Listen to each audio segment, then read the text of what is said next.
is brought to you by Globals.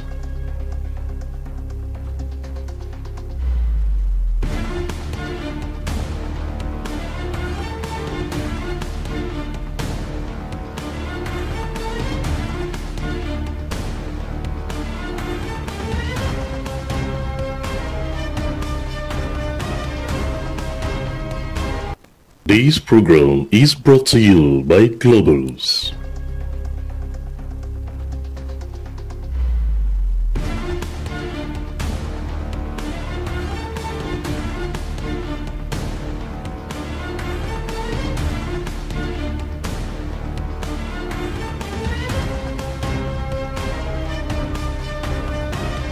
This program is brought to you by Globals.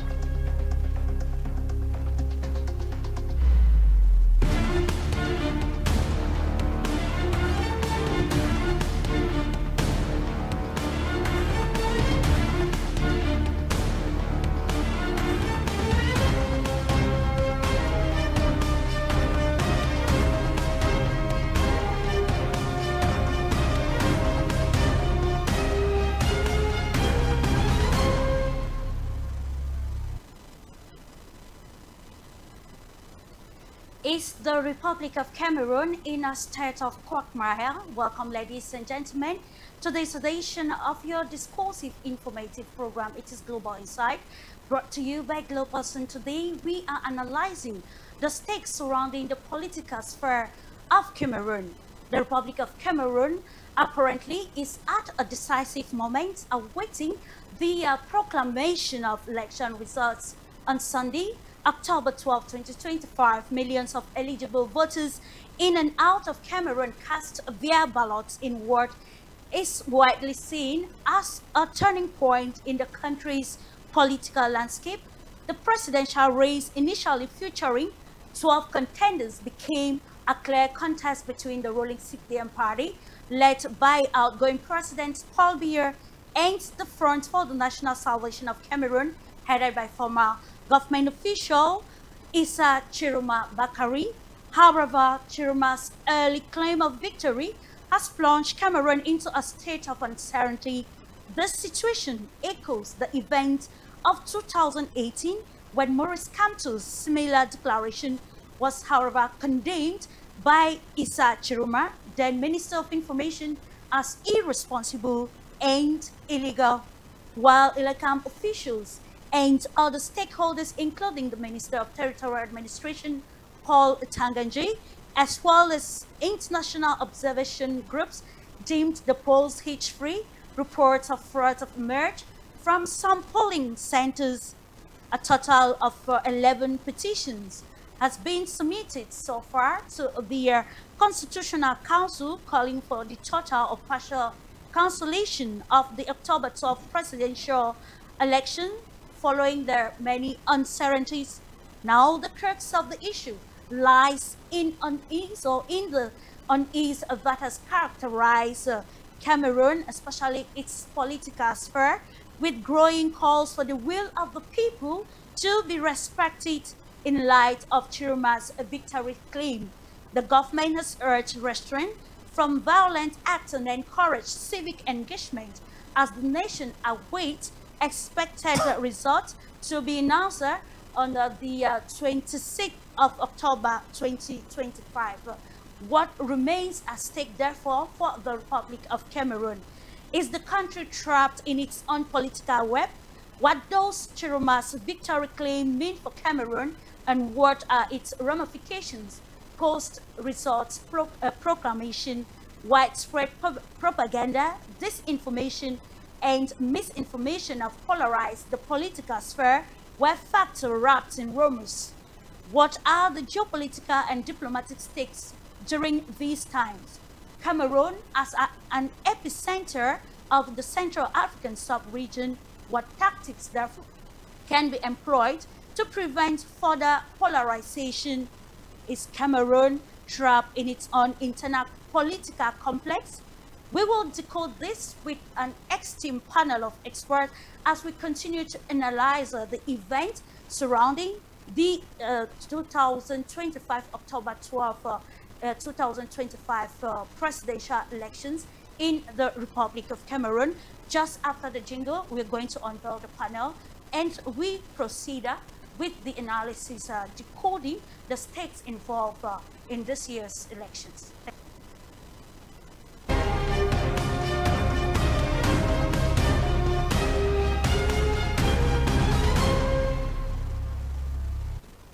Welcome back, ladies and gentlemen. If you are just tuning in, this is Global Insight, your informative and discursive program. And today we focus on the Republic of Cameroon that has gained widespread, attention within and out of the country, asking the stakes involved in the October 12 presidential elections as the nation awaits the official proclamation of the results, probably on the 26th of October. There is already some sort of uncertainty as the one of the contenders, Issa Chiroma, claimed victory, and of course a large campaign also coming from majority of voters, calling for the will of the people to be respected, and how we also look at how the government has reacted so far to the heat of these elections, and what the nation awaits in the coming days or weeks. Without much ado, we are going to uncover the panel, and with pleasure, I start by actually saluting Dr. Michael Dimancho, civil society and also researcher, who is with me here in the studio. It's a pleasure having you this day to decode the stakes surrounding the October 12 presidential elections in Cameroon. Dr. Dimancho. Good afternoon, Clarice, and good afternoon to all your esteemed co-panelists. It's a pleasure to be here, and of course to continue the analysis, the discourse on elections. You know, that was something that I worked so much towards, especially in regards to the opposition party that are contesting this election. One of the frontliners in the civil society who actually engaged the opposition leaders to come together in the coalition. And I'm happy that I nearly did my job as a civil society activist. I spoke with them individually, and of course, all the frontline opposition leaders in Cameroon, I spoke with them individually, and discussing the possibility of them coming together in a coalition, because we know how high the stakes are in Cameroon when it comes to elections. Absolutely. We looked at that, and of course, things didn't go well. It didn't go well, but of course, I remain satisfied that that is what I did, and that today, Cameroonians are getting that renewed enthusiasm for election, for change in Cameroon, which of course, you know, I equally engaged the electorate in Cameroon before this. I wrote to them, I spoke to them, I went on TV stations to be able to let them know the importance of engaging in the electoral process in Cameroon if actually they need a meaningful change in the country. Because absolutely, what is it? If you do not want change in the ballot box, means you want change through a coup d'etat. And that is just what we avoided. We said it is the ballot box that is important for us to engage in. Thank God that in the final analysis, Cameroonians actually went to the polls, and today we are discussing that. Which is the right of every Cameroonian to exercise that democratic right, choosing the leaders to lead the country. Let's move over to South Africa, joined by Alain Roche Ngacha, an Esquire, lecturer and author. Thank you for joining us this day, sir.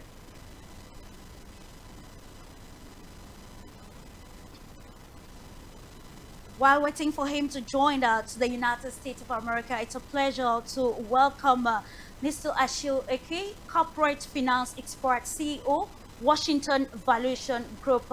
You're welcome to today's edition that seeks to decode the stakes surrounding the October 12 elections in Cameroon.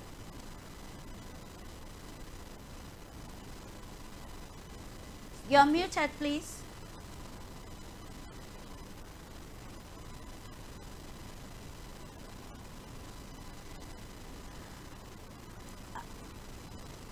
I'll come back to you subsequently, Mr. Ashil. Okay, I can hear you. Okay, I got it. Yes, yes. Yes. You hear me now? All good, all good. All right. Thank you for the invitation to this important show. We have to talk about what's going on in our country. It's a lot of frustrations that we all carry, all of us Cameroonians. I was invited in Ivory Coast 2 weeks ago, and I felt a lot of shame, you know, seeing what I saw there, seeing the spirit of the people there, seeing what the government, even though it's people are fighting against a fourth term, what they have done in Ivory Coast, in Abidjan, it's amazing. And it's happening across the country already. They're building the whole country the same way as they're building Abidjan. And I was stunned. I was like, wow. We have been in a situation with a president for 43 years. It seems, and it's factually evident that the country has been going backward. And going backward is just, it's just a nice way of putting it, seriously. Because when we've seen what that country was, you know, 30 years ago, 40 years ago, before he took over the office as president, and we see what's happening today, it's day and night. It's very disturbing for all Cameroonians with a lot of pride that we have, to see where we are and to see how other countries like Senegalese, Ivory Coast, I mean, I met a lot of people there who were asking me, you're from the United States, you're a United citizen, but where are you from? I said, I'm from Cameroon. Say, everybody's like, what is going on with you guys? I'm like, what? What is going on with you guys? You guys are going backward. I was just distraught. I said, okay, listen, we have an election coming. We think we'll be able to repair what is going on, to fix what is going on. Cameroonians are very angry, very affected by what's happening in the country. It's very emotional. As I speak, I'm emotional about this situation.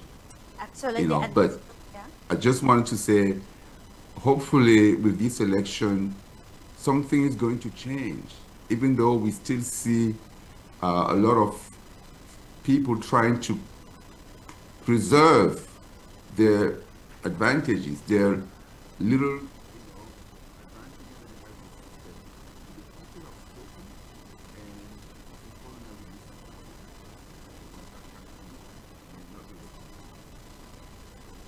Thank you for the invitation.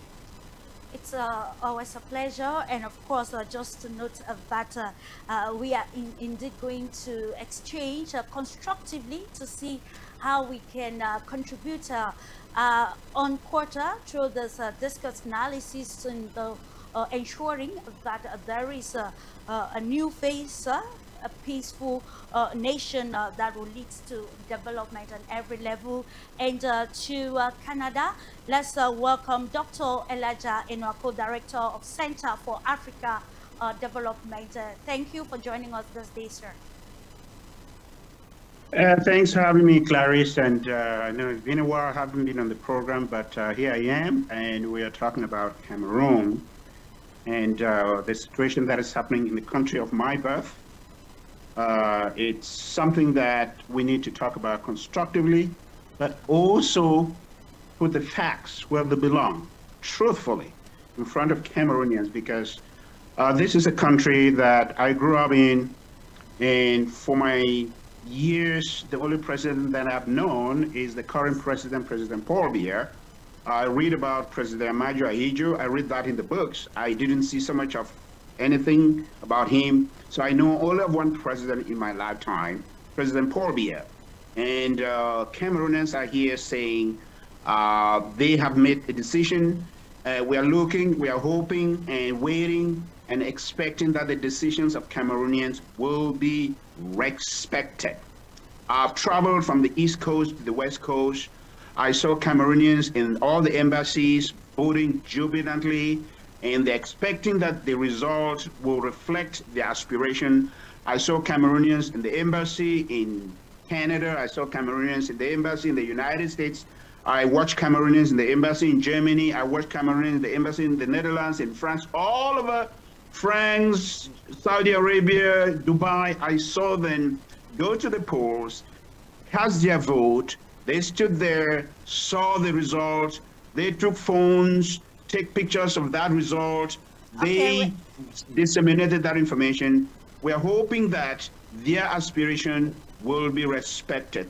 Hopefully we can have a discussion that puts the facts the way they are, and hope Cameroonians will see the result of that election and say their vote were respected. So thanks for having me. Always a pleasure, and of course all Cameroonians are waiting to see the outcome of the October 12 exercise. We're going back to South Africa to meet Alain Roche Ngacha, Esquire, lecturer and author. Thanks for joining in this day.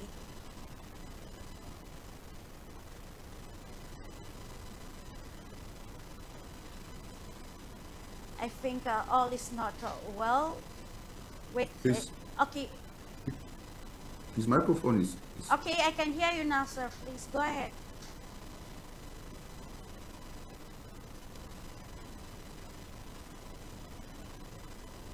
You are muted, please. Your mic is muted.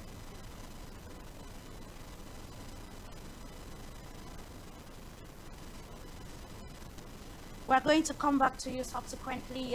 Without much ado, we're going to actually enter the general review or overview of the election, starting off with you, Dr. Dimanche, though you already gave some insight, but then we want to analyze holistically what is your general appraisal of the October 12 presidential elections and the reactions so far in the country as we await the official proclamation of the result by the Constitutional Council.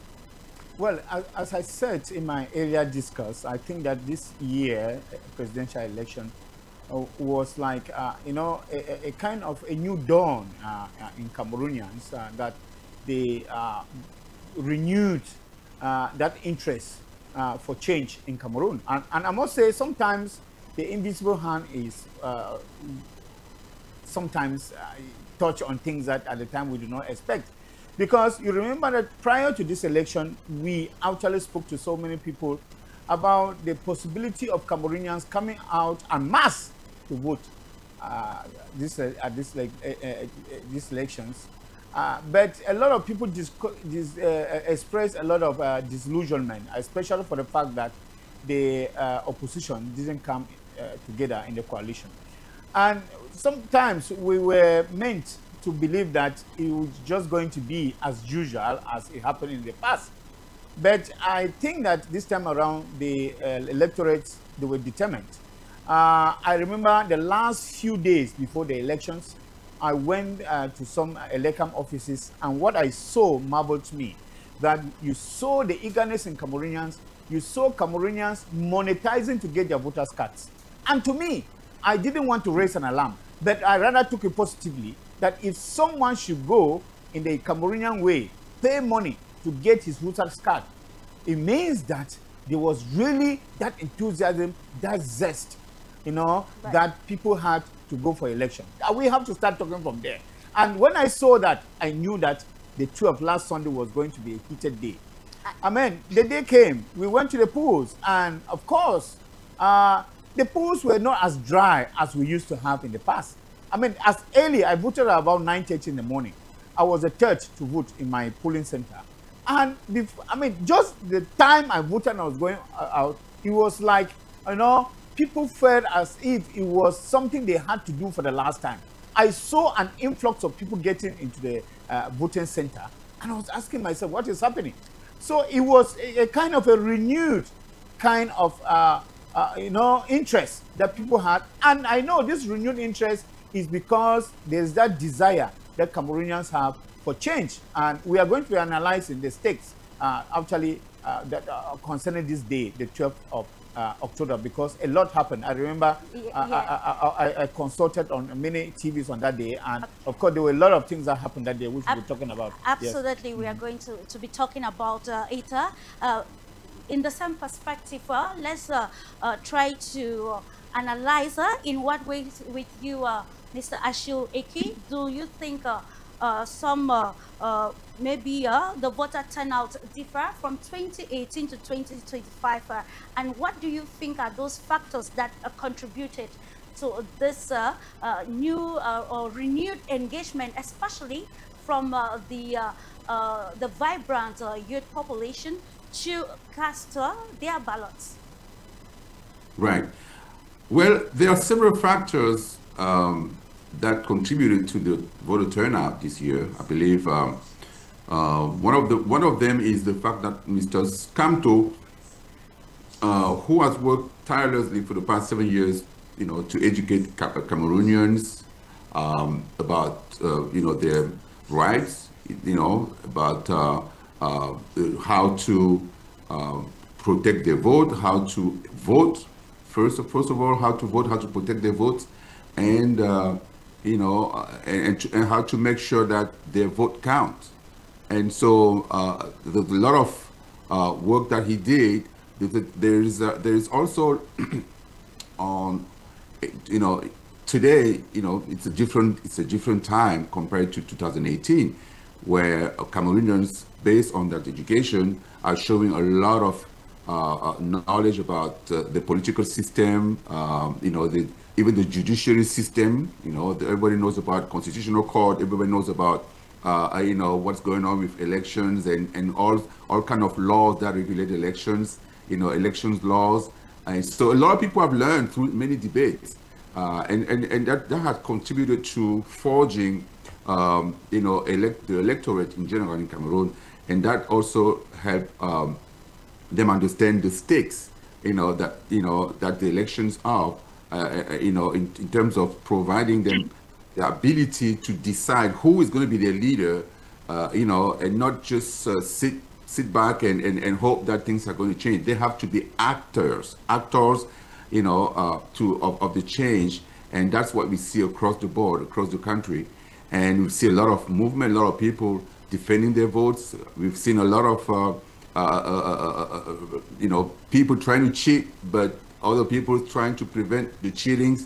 So a lot of brawls, a lot of actions have been going on, and that was expected because people are more, they are more in tune with what is happening in their country. They are not just observers. They're not just bystanders, to what's happening to them. So I would say that would be the main reason. And the fact that Mr. Biya has been there for so long and hasn't done anything, he was elected in 2018. It's been 7 years. Nothing have changed. To the contrary, things are getting worse. So people don't see any change every time.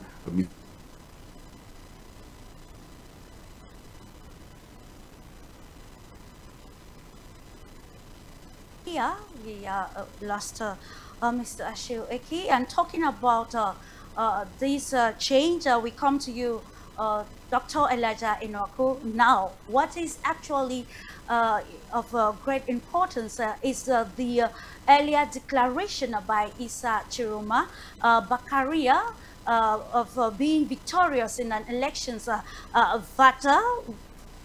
the official body in charge of results declaration is yet to comment.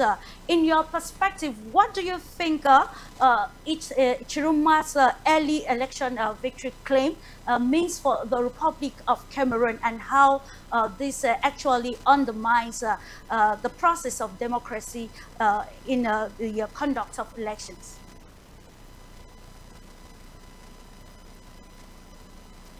I think you can answer the question, Dr. So can you come again, the question? Of course, we are looking at Chiruma's early claim of victory, whereas the elections are yet to be proclaimed officially, the results by the Constitutional Council, and how this claim has actually affected the democratic process and the trajectory of elections in Cameroon. Yes, of course, it has to actually kind of, I would say, jeopardize the process that we have in Cameroon, because, there is a stipulation of the law which says that it is only the Constitutional Council, the CC, that is habilitated with the right and prerogative to announce a general winner of the election. But of course, I must actually emphasize here that there is no law that prohibits anyone from publishing the election result from a polling station or for a polling center. But there is a law that prohibits you from declaring an overall winner. But that's what happens actually with Chiroma Bakari. Exactly, and that is where we find who pick holes with Mr. Chiroma. Of course, you know that we live in an autocratic government, Clarice. There are certain things that, even though we do not permit, because I usually say that you do not have to incite people to violence, because that is about inciting people to violence. And you saw what is already happening in Cameroon. Absolutely. What happened in Chang, what happened in Bafang, what happened in Limbe, what happened in Bonamusa. And so when you make those kind of pronouncements, you are inciting violence. And this is just one of the reasons why we want to keep low and wait for the Constitutional Council that is fully habilitated to pronounce the winner of the election. And you are asking about how this can jeopardize, and already we have seen how it has jeopardized, because what many people have already carried in their minds is the fact that it is Mr. Chiroma who has won. Of course, I'm also of the opinion that his strides were great, but I actually hold my breath to think that he is not supposed already to announce that he is the winner. Well, this is also because there is no trust in the electoral process in Cameroon. People do not seem to trust the Constitutional Council. You heard about how results have already been doctored. Every day we are receiving complaints of how results that are being changed, are being doctored, results are being changed from the original result to what other people would like to see. So I think that it is just like a way, it's a preemptive kind of action from Mr. Chiroma to let the powers that be know that he knows that his strides were great, and he knows that he actually performed well in the election. But this is a common thing in Africa. Addressing and making all transistor, which actually are problematic. Exactly, and that is exactly what I'm saying. And I usually say that no political ambition of any politician is worth a drop of blood of any Cameroonian. Because what you are seeing here is all these utterances are like inciting people to get to the street. And I don't think that any drop of blood of any Cameroonian is worth all of those. We enjoy the peace. We enjoy the peace, even though it is said that you can't eat an omelette without cracking the egg. But I think that sometimes there is a way politicians have to think about the safety of the electorate too before making their pronouncement. Because what we have had already in the past few days, I think that if it continues the way it continues, Cameroon is going to plunge itself into a very, very difficult situation, which is very, very imminent. I'm seeing that coming with all of these pronouncements. And that is what we're trying to avoid, given that the nation stands at the epicenter, the bedrock of the Central African sub-region. We look at the ramifications of that. Everything, okay, we're going back to Dr. Elijah Enwako, still to analyze on the ramifications of Chiroma's early election claim.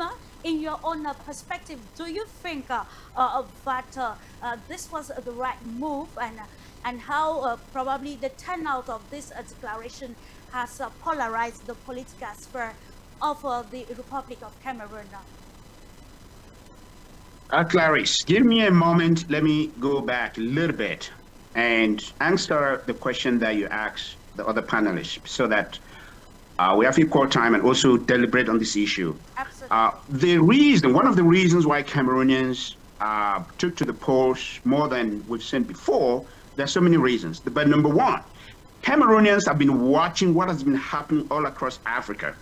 Whether it's through coup d'etat, whether it's through peaceful elections, Cameroon have been watching that even within the Central African region, we have a change of power in Gabon. It went through a coup d'etat and then elections. Even in Congo, we have, even if it's not a change of power, we have a transition from one system to the other, and we have people asking for a change. Even in Chad, we saw what is happening in Chad and so on. In Central Africa, we have what is happening in Central Africa. In Mali, we see what is happening in Mali. In Burkina Faso, we see what is happening in Burkina Faso. Cameroonians have said, okay, we have decided that we are not going to go through the way of a coup d'etat. We are asking for a change peacefully through the ballot box. And if you look at the index, of where Cameroon places itself on any economic metric, it is telling you that Cameroonians are tired and they want something. They want something new. Now, that is what has driven a lot of Cameroonians to the polls to say, this is not the road that Cameroon want to take. We want something new. We want a change in Cameroon. And they flocked to the polls. We saw people in the polls as early as 7 o'clock in the morning. Here in the Western world, we saw people encircle the embassy so early because they wanted to cast their vote and they were ready to defend their vote. So Cameroonians are hungry for a different dimension in the country. Now, coming to the issue of Issa Chiroma Bakari, I want to clarify Cameroonians to understand that there's a difference between declaring a winner and announcing the trends in the polls. There shouldn't be a criminalization of people saying, what I see in the polls, I am leading in the polls, and I believe that if all the results are counted and the elections is free and fair, I would win. That should not be a criminal matter. If you see here all over Africa, when elections are coming out, when the results of elections are coming out, people say, they look at the tendencies, they look at the statistics, they look at everything that's coming in, they said, we believe that we're in the lead and we believe that we're going to win. And that shouldn't be a criminal matter. It is only a criminal matter because you have a country that elections are organized and you have close to about 2 weeks or 3 weeks for people to tally that election. For a country that has close to just about 30,000 polling stations and about 182 subdivisions, where every subdivision has a village, and in that village there is a polling station. Why should it take this long for elections to be collected together and results to be announced? It is because you have a country that is draconian with laws that are intentionally put in place to fake and rig elections. So what are you in with? What are you giving? What other route that was the opposition, whoever is campaigning, has? He has to make sure that he can tell the people, he can communicate to his people that they should defend their vote. Yes, nobody on this station, including me, including you, is calling for violence. Nobody. We want peace in Cameroon, we want tranquility in our nation, but at the same time, they say that if injustice becomes the law, resistance becomes the duty of the people. Because you're not going to expect Cameroonians to stand idle. We have seen over and over people changing results that came out clearly. People changing all those things. We've seen that. Let me interject a little bit with this question. This is somehow problematic because we are still in a pre-election results era. To note that it was not just some sort of predictions from the one of the candidates saying that, okay, with the results from the counting polling stations, I think I'm taking the lead. But then you see that it's somehow polarized into a campaign that has been widespread across the national territory, which has caused also some, positions or situations of uncertainty. We are talking about the situations that happened in Chang. We're looking at Bafoussam. We're looking at Douala, the North even, and other acts which can be interpreted as incitement or insurrections. Can we actually see that as something which is not undermining the peace that all of us are looking for? Very good, Clarice. You asked the right question. But let us put a square hole in a square peg.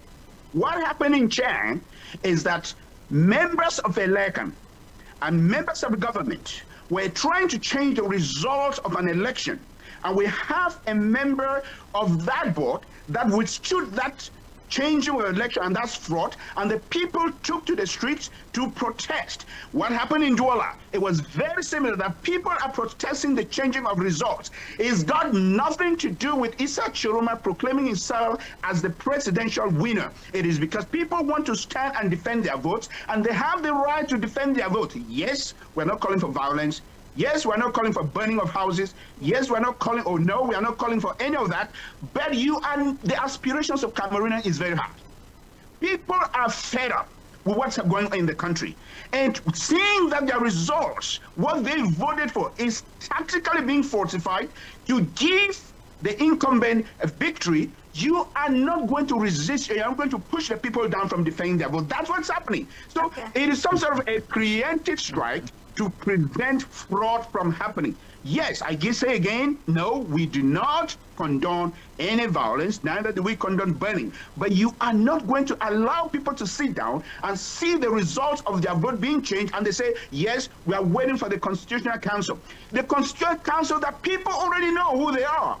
People already know what they've been doing. So you are not going to ask the people to just sit quietly and wait for the Constitutional Council, because if the results are falsified at the level of the divisions and subdivisions and so on, the Electoral Council or the Constitutional Council is just going to proclaim the falsified result. So therefore, they have to resist what's happening on the ground, not because Issa Chiroma has already proclaimed himself as the winner. It is because of the fraud that's happening on the ground that people are resisting that fraud. The aspiration of Cameroon is very, very important. I want to draw attention of those in power to know that this country is going down the drain. And if we are going to suffer, we're going to suffer together. If the economic crisis is going to affect everybody, if there's chaos in Cameroon, it's going to affect everybody. Look at what's happening in the northwest and southwest. Do we want another northwest and southwest happening in the other regions of Cameroon? Of course not. So all the politicians that are trying to fraud and change the result of the election should be aware of what they are trying to do. Okay, we are going to come back.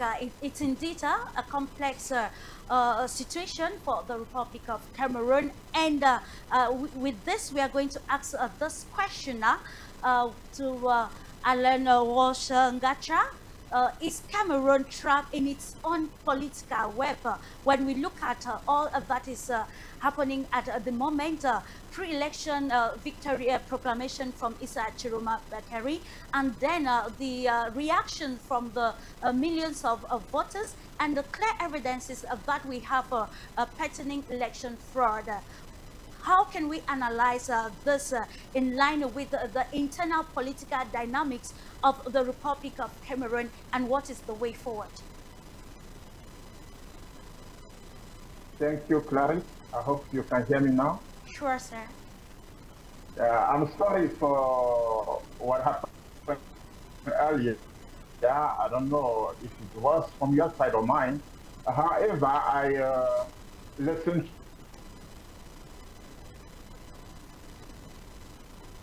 from the perspective of law.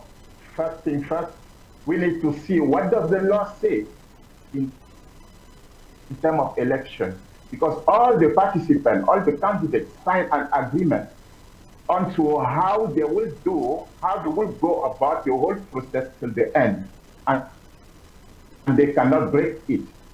Now, how does it go? People sign that only the Constitutional Court can proclaim the result. Unfortunately, the person who is supposed to, according to himself, to be one of the favorites, cannot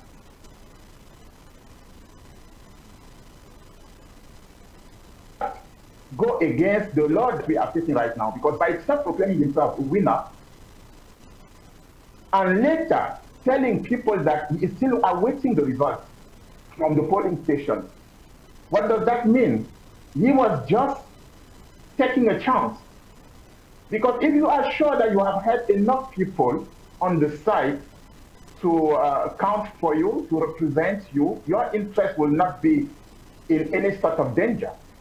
But now, that's so, we will put it aside because it's something that already happened, we can't go back to it. What happened in Changsu came to indicate that the Cameroonians opposition, most of the time, they are not intelligent enough to know what is the danger of what they are doing. If you believe that you have won somewhere in a particular area, and you go there and steal the PV of your own victory and put it out of the system, you have nullified your own victory in that particular place. That's the law. Because only the PV that came from Elecam should be accepted by the Constitutional Council. They could have gone there to verify, maybe take a picture of it, because all the So there is no way you can sign a PV and somebody else comes and say the PV you have signed has a different result from the one that you have. It's not possible. It is. I have seen samples of PV. I don't know what many Dr. Allen is talking about. were shooting the pictures of it and sending to me. It is. Many people were sending the pictures of PV to me, explaining to me through those PV that Chiruma has 1 year. Yeah? Chiruma has 1 year, and Chiruma to be taken to elect to what they call to the Constitutional Council later. And why do they wait for 15 days? Because there is a kind of electoral dispute that needs to take place. People have concern. People have written to reserve their right to pursue the matter further after the election because they have observed some irregularity and everything. So what is the case? Would they resolve that kind of issue after the proclamation of results, or will they resolve that before the proclamation? But I believe they have to do it before, so that the person who is proclaimed winner, they know that they have at least taken knowledge of everything and assessed all the matters and come to a conclusion before proclaiming a result. In many other places, people will complain, but they will not consider it. They will proclaim the result and then go through the process to check who was right or who was wrong, and most of the time it does not affect the result anymore. The proof is we have never seen any country where they proclaim somebody elected and after they say, no, it was a mistake. We have seen that they were fraud this way and this way. They don't do that. So why would we want to rush towards a result before dealing with the dispute, where we can easily deal with dispute and reach a result? Okay. Let me stay with you, Mr. Alain Roche. Why we're asking the question is because of the evidences that we found as a result of, of fraud in some polling stations that we mentioned that in our preamble. And according to the analysis presented already by the co-panelists, there are evidences or previous evidences of such cases of fraud, and that is where we want to ask this question, the place of law, and then Cameroon's internal political tactics, which are actually largely has a negative connotation as per the critics, and where we find ourselves at this juncture. Do you think there is need to follow the right trajectory with the evidences at hand? Alain Roche? You see, Clarice, the evidence is something. Can you hear me? Yes. I can hear you, please. Can you hear me, Clarice? Sure. Okay. In law, there is something that is called the law of evidence. If you have the proof that somebody has defrauded the results of the election in your area, you have the possibility to first refuse to sign the report of the voting of the polling station unless you write in it as your own remark. And when you do so, that same report will reach the Constitutional Court with that remark. Because when you do so, you have a copy you go back with. There is no need to fight over it because you cannot decide. You just have to make your observation and you say, on this particular matter, I have my own reservation because of 1, 2, 3. You give your reason. Now, sometimes you will see that sometimes in some areas, they nullify the vote. They say, okay, because there were too many irregularities and the people who were competing, they cannot come to an agreement. Is that possible in So we cancel in that area and continue. They do that. They do so in Cameroon. Many times they have done it. Many times they have done it in Cameroon. Even in 2018, they have nullified elections in many areas because people denied the result. They say they did not sign, they don't want it. So it's possible. But now the problem is, today people are breaking up everything and themselves have no evidence of whether they have won or they did not. Because if they had evidence, they would be just accumulating those evidences to go for the dispute, post-election dispute. All right. But because they know they have no evidence, they are breaking everything. And at the end of the day, people will be arrested. And they will have to investigate until they reach the people who gave them orders. We could avoid that, Clarice. Okay. I'll come back to you subsequently as we continue to analyze this. And let's go to Mr. Achille Eke. Still on this very important question regarding the law and the existing framework, and of course the question of trust on the ELECAM and also on institutions pertaining elections in Cameroon over the years. So, Mr. Achille, okay, we are in a state of quagmire, like we noted in our preamble. So, with Cameroon trapped at this particular moment, what is the way forward to navigate these complexities? We know that it warrants that candidates should apply for some sort of contestation to the Constitutional Council prior the announcement of the elections. And we know that other contenders, including Joshua Osia and others, have actually tabled some complaints before the court. Don't you think this was the right trajectory for Issa Chiroma, instead of proclaiming results and even calling for the outgoing leader to call and concede to the defeats? And that's a very good question. The problem is Cameroon is not a normal country. All right, so whatever Dr. Alain Roch-Ngancha said, that works in a normal country, right? In the United States, in Europe, in many countries in the world where democracy is respected, the rule of law is respected. In our country, the government itself is the one breaking the law. All right, so if you see what Mr. Tanganji did to Mr. Kamto, I mean, if that's not breaking the law, I don't know what breaking the law is.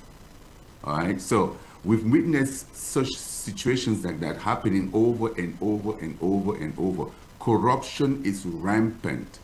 There's a budget that all these leaders of the CPDM have to go and corrupt members of ELECAM. ELECAM people are coming out themselves and saying it in video.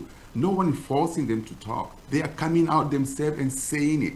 In some instances, there's this guy in the eastern part of the country who came out. He was part of fraud and he couldn't sleep. He couldn't have a good night's sleep. So he came out himself. He said, I can't in good conscience, I can't sleep in good conscience, knowing what I did to Cameroonians.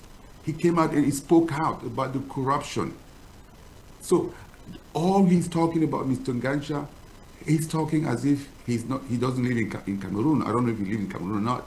But the reality is otherwise. Everybody knows the law.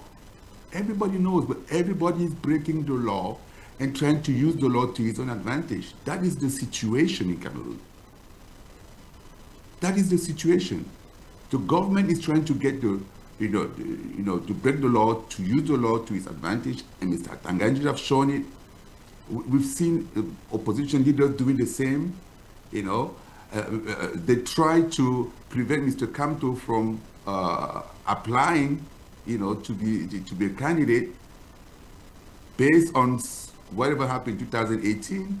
He found a way to go around it with a new party, but they still found a way to pick up somebody who was fired, dismissed from that party, to bring him up and then to announce him to be the current leader of that party, only after the Constitutional Council have decided to kick Mr. Kamto's candidacy out, only to go back and change the name. It's mind-boggling. stuff that's happening in Cameroon is not normal, man. So it's not a normal country. So if it was a normal country that people trust the system, trust the constitution, trust the law, trust the different institutions in the country, then we will say, okay, Mr. Chiroma was wrong to do that, or Mr. Kamto was wrong to do it in 2018. But those are people that are insiders. Chiroma he just left the government 3 months ago. Mr. Kamto was part of the government for 7 years. They know what is happening. They participate in that fraud themselves, all of them, before they left the government. Do you think? So when we sit here and try to analyze it as if it's a normal country, we are all wrong. We're getting that wrong. So what's your question? Say again. No, actually, let me come back to you subsequently, but we're trying to clarify, actually, because if we want to contextualize, according to some reports at this particular moment, Cameroon is not actually going through just some internal issues, but then it is largely a geopolitical staker, and then understanding the dictate of diplomacy and international relations, we know that governments will always maneuver certain actions to be able to actually protect the sovereignty of the nations. It may be problematic at this juncture. We are going to come back to that, but while waiting on Dr. Elijah Enwako to bring more light again on to the question, of course, how Cameroon is being entrapped in its own internal political web, and what is the way forward. If we're talking about the government respecting the law, and of course the opposition has actually gone against this law at this particular juncture, putting us at that level ground. What is the way forward? How can we maneuver this to ensure that we have a Cameroon as the nation that is democratic? Clarice, before I answer your question, give me a few minutes to really reply to something Dr. Alain has just said there, because I don't know if he's following issues in Cameroon or he's, belong to one party or the other. If he's following issues in Cameroon, he would have recalibrated what he just said there, because number one, if you are going by the law does not start on the day of elections. The law starts prior to the elections being taking place in Cameroon. The law of Cameroon states categorically that all voters should be posted. The list of electors should be posted a couple of days on the polling station before the elections take place. Maurice Kamto protested, went to the Constitutional Council and asked them that these should be respected. The Constitutional Council, as we know, is irreceivable, whatever that means. They don't receive it. Is everything that the opposition has taken to the Constitutional Council, according to the law of Cameroon, asking them to respect their own law, they have rejected it. So it has laid a groundwork of, number one, suspicion.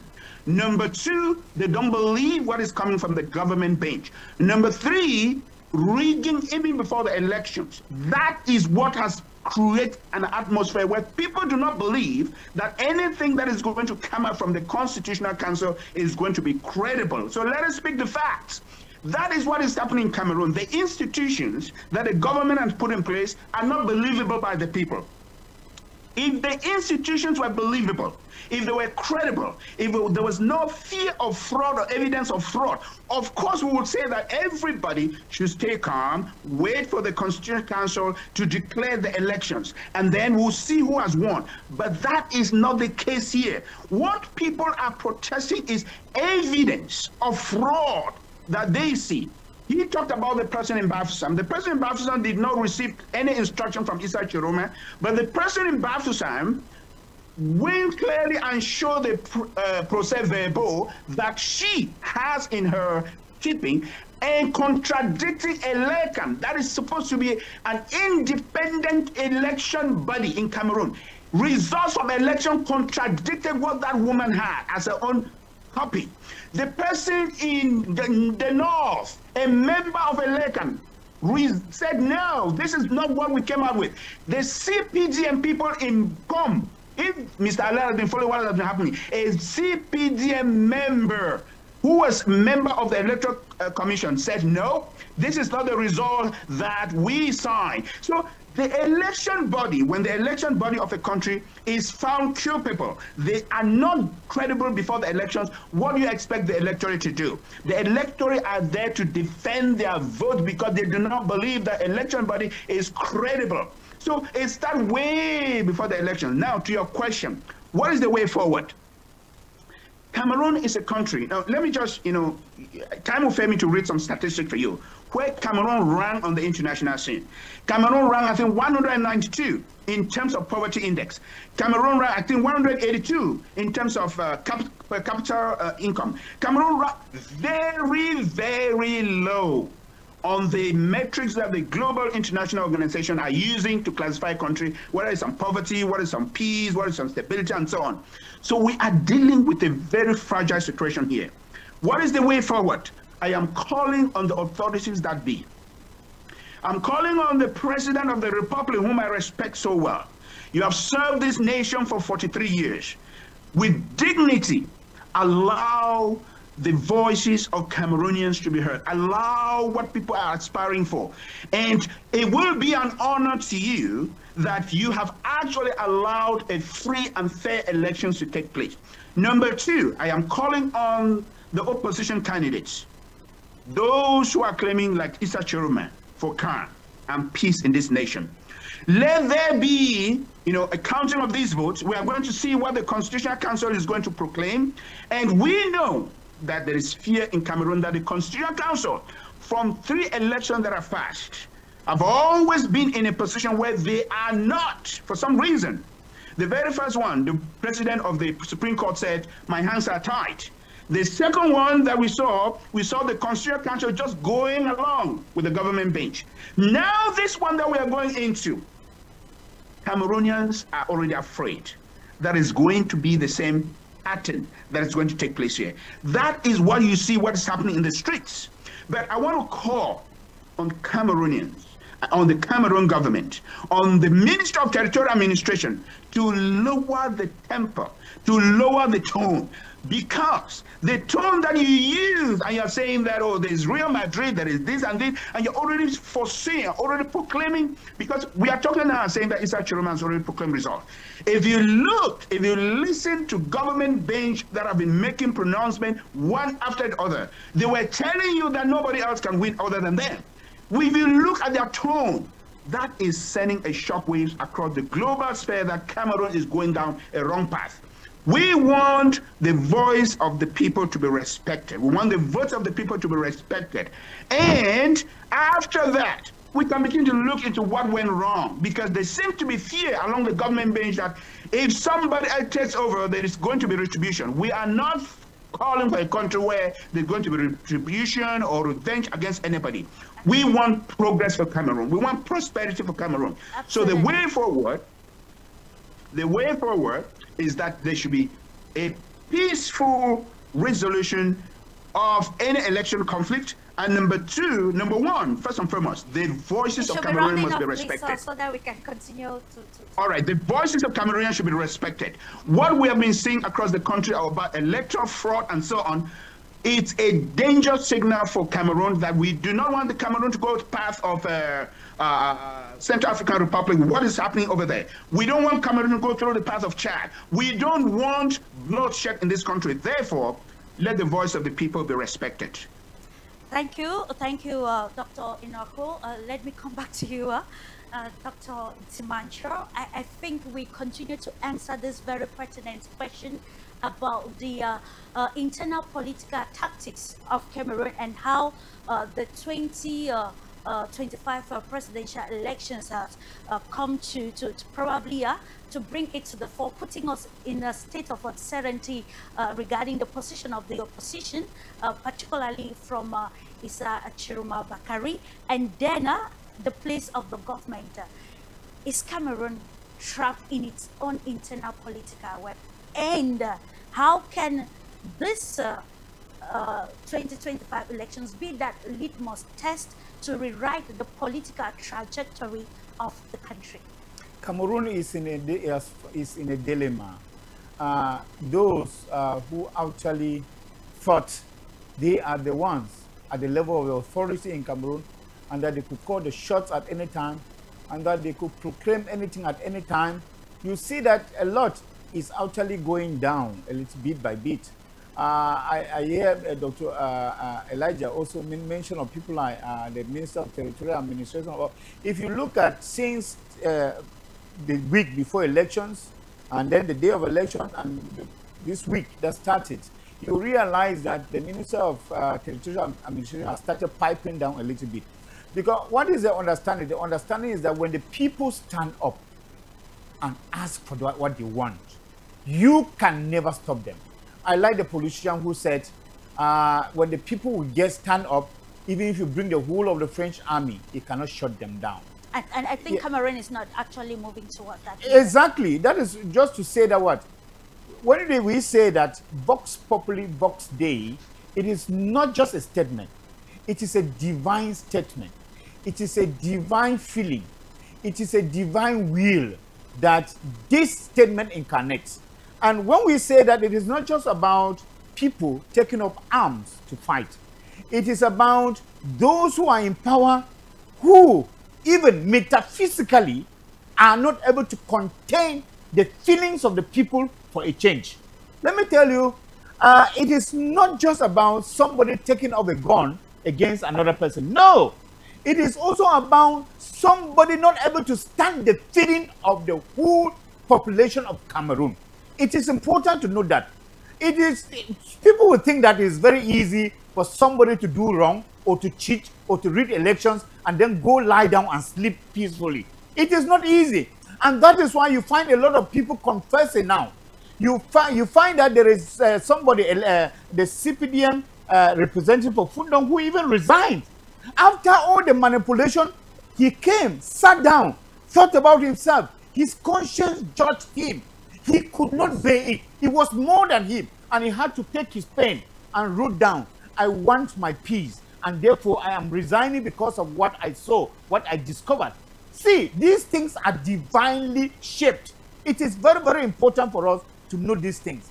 And I am saying that at one moment, you know, sometimes we understand with those who are in power, to Clarice, that to be in power for 43 years, at that moment, you feel that the presidential palace is your home. And therefore, to leave it, it is very, very difficult. It is human. It is, I mean, you know, when you stay somewhere for so long a time, you begin to think that that place belongs to you. So we understand the sit tight of some of these people. You are a minister for 10 years, you are a minister for 20 years, you are a minister for 25 years. I mean, leaving that ministerial post or leaving power, at the end of it all, it is usually very, very difficult, because this is what is being seen by those who have held power for so long. They are seeing it, leaving them. And what we are saying that, of course, when we say this, sometimes people, some people who are even afraid of the unknown, they think that it is just about the rule of the gun. It is not just about the rule of the gun, but it is about the concerted voices of the people. The people without the gun can make your administration ungovernable. And when the people say it is enough, know that it is enough, even they don't take up gun. We know of Nelson Mandela, who said the pain is mightier than the gun. And we have always known that.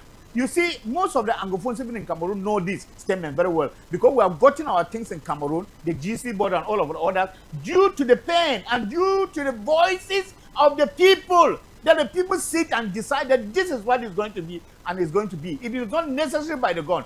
And I think that if this time around, which of course, this is what I perceive, if that Cameroonians have actually decided, and I must say this, Clarice, since the elections day, there is no day I have not gone on the media. I'm consulted on the media almost every day. And on election day, I consulted on 3 different medias on the very day. We slept late in the night. And let me tell you, the popular feelings is that which I see like Dr. Elijah expressed there. That is the popular feelings of Cameroonians.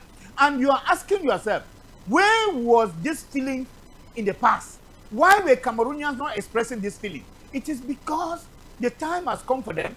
And sometimes when the time comes, and you do not want to give in to that time that is coming, the wind blows you out. Don't we think this should have been happening after the proclamation? Should their expectations? No, the point is, we are trying to preempt issues. And the fact is that when you wait until elections are proclaimed and the leader is chosen, where are you going to be able to? We have to submit, contestations to the Constitutional Council. Clarice, we are in Cameroon. Let us not behave as if we are in space. Cameroon is a country that is being ruled by an arch. I don't want to qualify that adjective. We are in Cameroon. Let us be frank. You know, there are certain points. I'm a civil society. There are certain moments. A real civil society is someone who identifies with the suffering masses. And sometimes it is good to speak that truth. We cannot chew the words. I know that the media too is afraid to talk about this thing because the Minister of Territorial Administration has warned them about the media, entertaining. I think, just being the watchdog. Remember, exactly. It's about protecting exactly. the sovereignty, the security. Let me tell you, yes? I was on a major platform yesterday, and the moment the journalist who was coordinating was talking about, okay, we are not supposed to talk about who won, before he realized he himself was already talking about it. And which is very fallacious. It is fallacious, but let me tell you, you cannot stand by the moving water and disapprove of his current. It is very, very important to know this, that sometimes you should not behave as if you are not where action is taking place or where that you are very far from the people. It is very, very important that we look at how the election went, of course, and that is our point of discussion, that the elections that was run, I mean, it is like somebody make the mention of Maurice Kamto. At one moment, you know, he was like somebody who drew the sleep or the from the eyes of the government and all the ministers. But at one moment, the moment that they thought they were they had succeeded to keeping away from it, their own very python was at the backyard running to come and take over. And that python is Issa Chiruma. They had fed that python so well, and now the python is ready to swallow them. We just have to base some of these things. These are things that happen in life. And we are saying that it is actually the will of the people that is supposed to be expressed. Because this is what we are clamoring for. They're the voices of the people, the aspiration of the people. I mean, what they have expressed, somebody somewhere should be able to say, yes, the electorate, they have spoken and we have heard.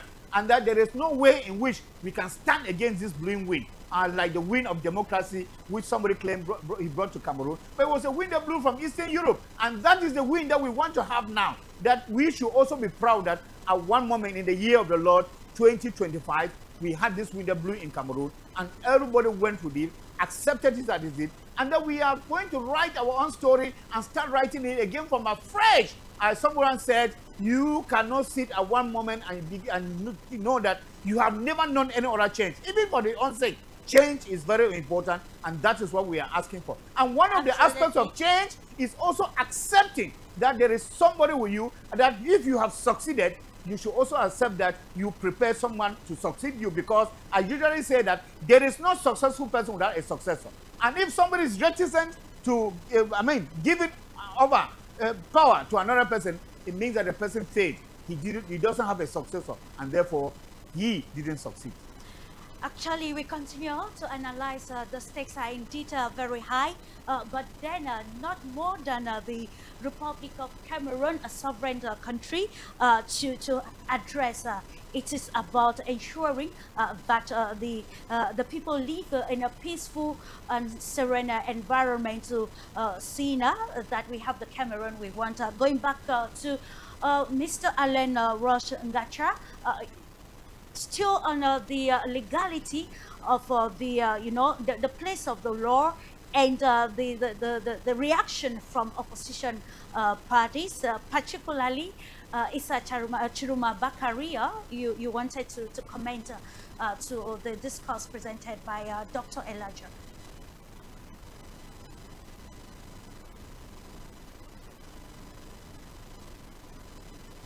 We can. Hello, Clarice? Yes, sir. Yes, sir.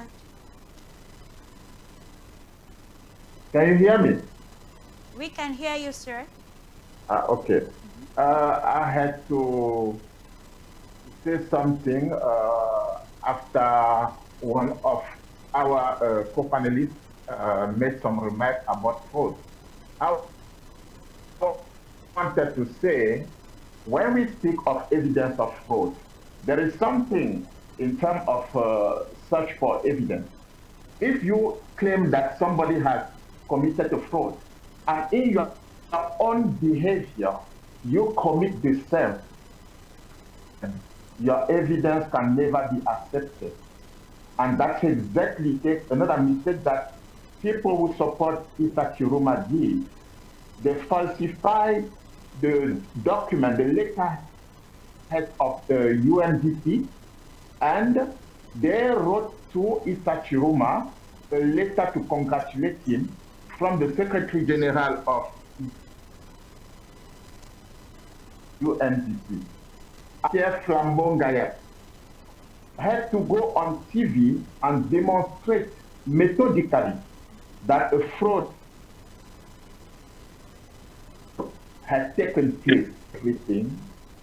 They have imitated everything and did it. That could be considered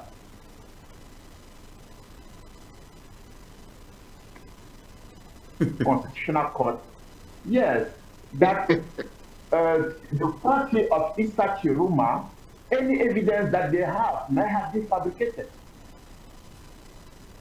Because they have fabricated something that was not even necessary to do. What was the reason behind writing a letter to themselves on behalf of UNDP? Dr. Alain. How do you know that? Let's allow Mr. Alain Gachan to bring forth. I'll come back to you, Mr. Eke. Let's listen to Alain Bush, please. Things that they don't know. They just go ahead and start doing or civil unrest and all those things. But at the end of the day, at the end of the day, they are committing crimes that are just compiling a lot of evidence against themselves. They need to know that before the election, we had to consider certain factors in terms of statistics.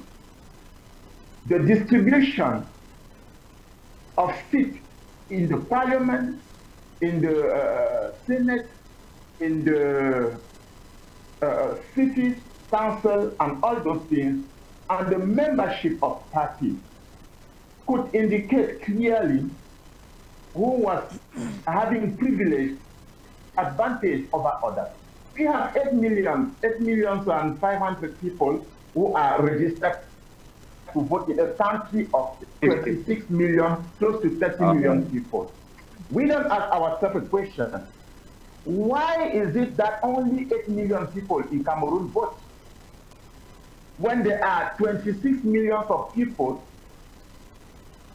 20 million are not happy, certainly, but they are not voting.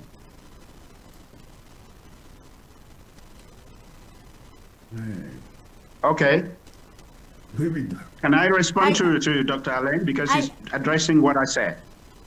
I'll come back to you, Dr. Elijah Inako. Just to note, ladies and gentlemen, that this is a Global Insight, and of course, we are looking at the high stakes surrounding the 2025 presidential elections in Cameroon, and of course, from the analysis we see that so far, Cameroon is at a crossroad, and how can we actually navigate the crossroad and ensure that there is total peace and serenity after the elections? We are moving from this the question of political, uncertainty to now looking at the aspects of the geopolitical stakes with you, Dr. Inako. While you were talking earlier on, I'm coming to you, please. When you count all those people from the top to the bottom, you will see that the number, I'm saying the number of that is 5 million something. Means above the average of the electorate. Yeah. So let me come directly to the geopolitical implication of what is happening in Cameroon right now. Hello? Yes, go ahead. We are listening to you. Are you referring to me, Dr. Clarice? Mr. Alain Rocha? I think we lost him again. Let's just ride off with continue the analysis with you, Hello? Dr. Enwako. Okay, Clarice. The question earlier on. Can you allow me to finish, because the connection between us is not okay?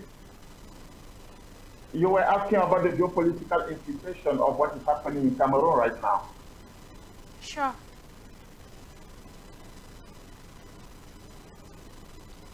Clarice, can I speak now?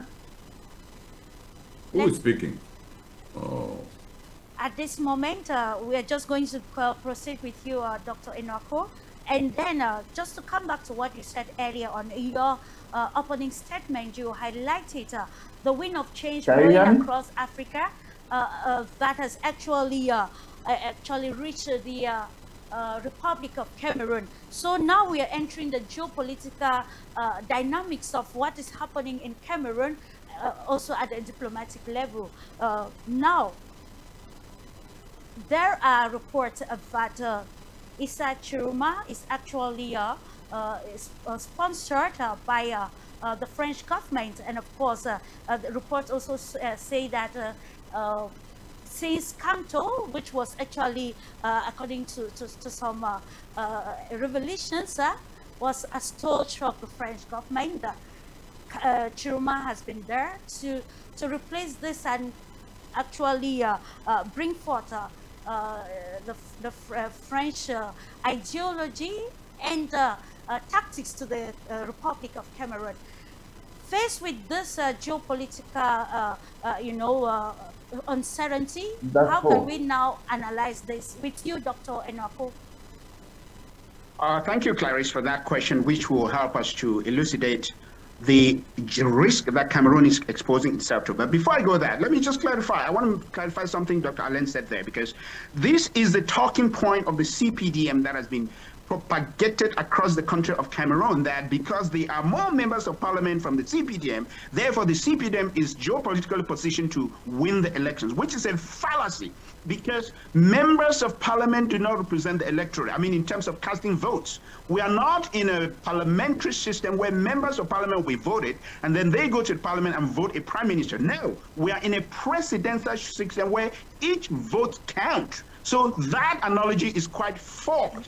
And number two, for you to use any doctoring of a document by somebody to say that UNDP was congratulating Issa Chiruma as an evidence of fraud that is equivalent to massive fraud that is being orchestrated by a LECAM, who are supposed to make sure that there's free and fair election in Cameroon, is another huge fallacy that you're making there. I don't know where you're taking that kind of analogy to compare apples and bananas.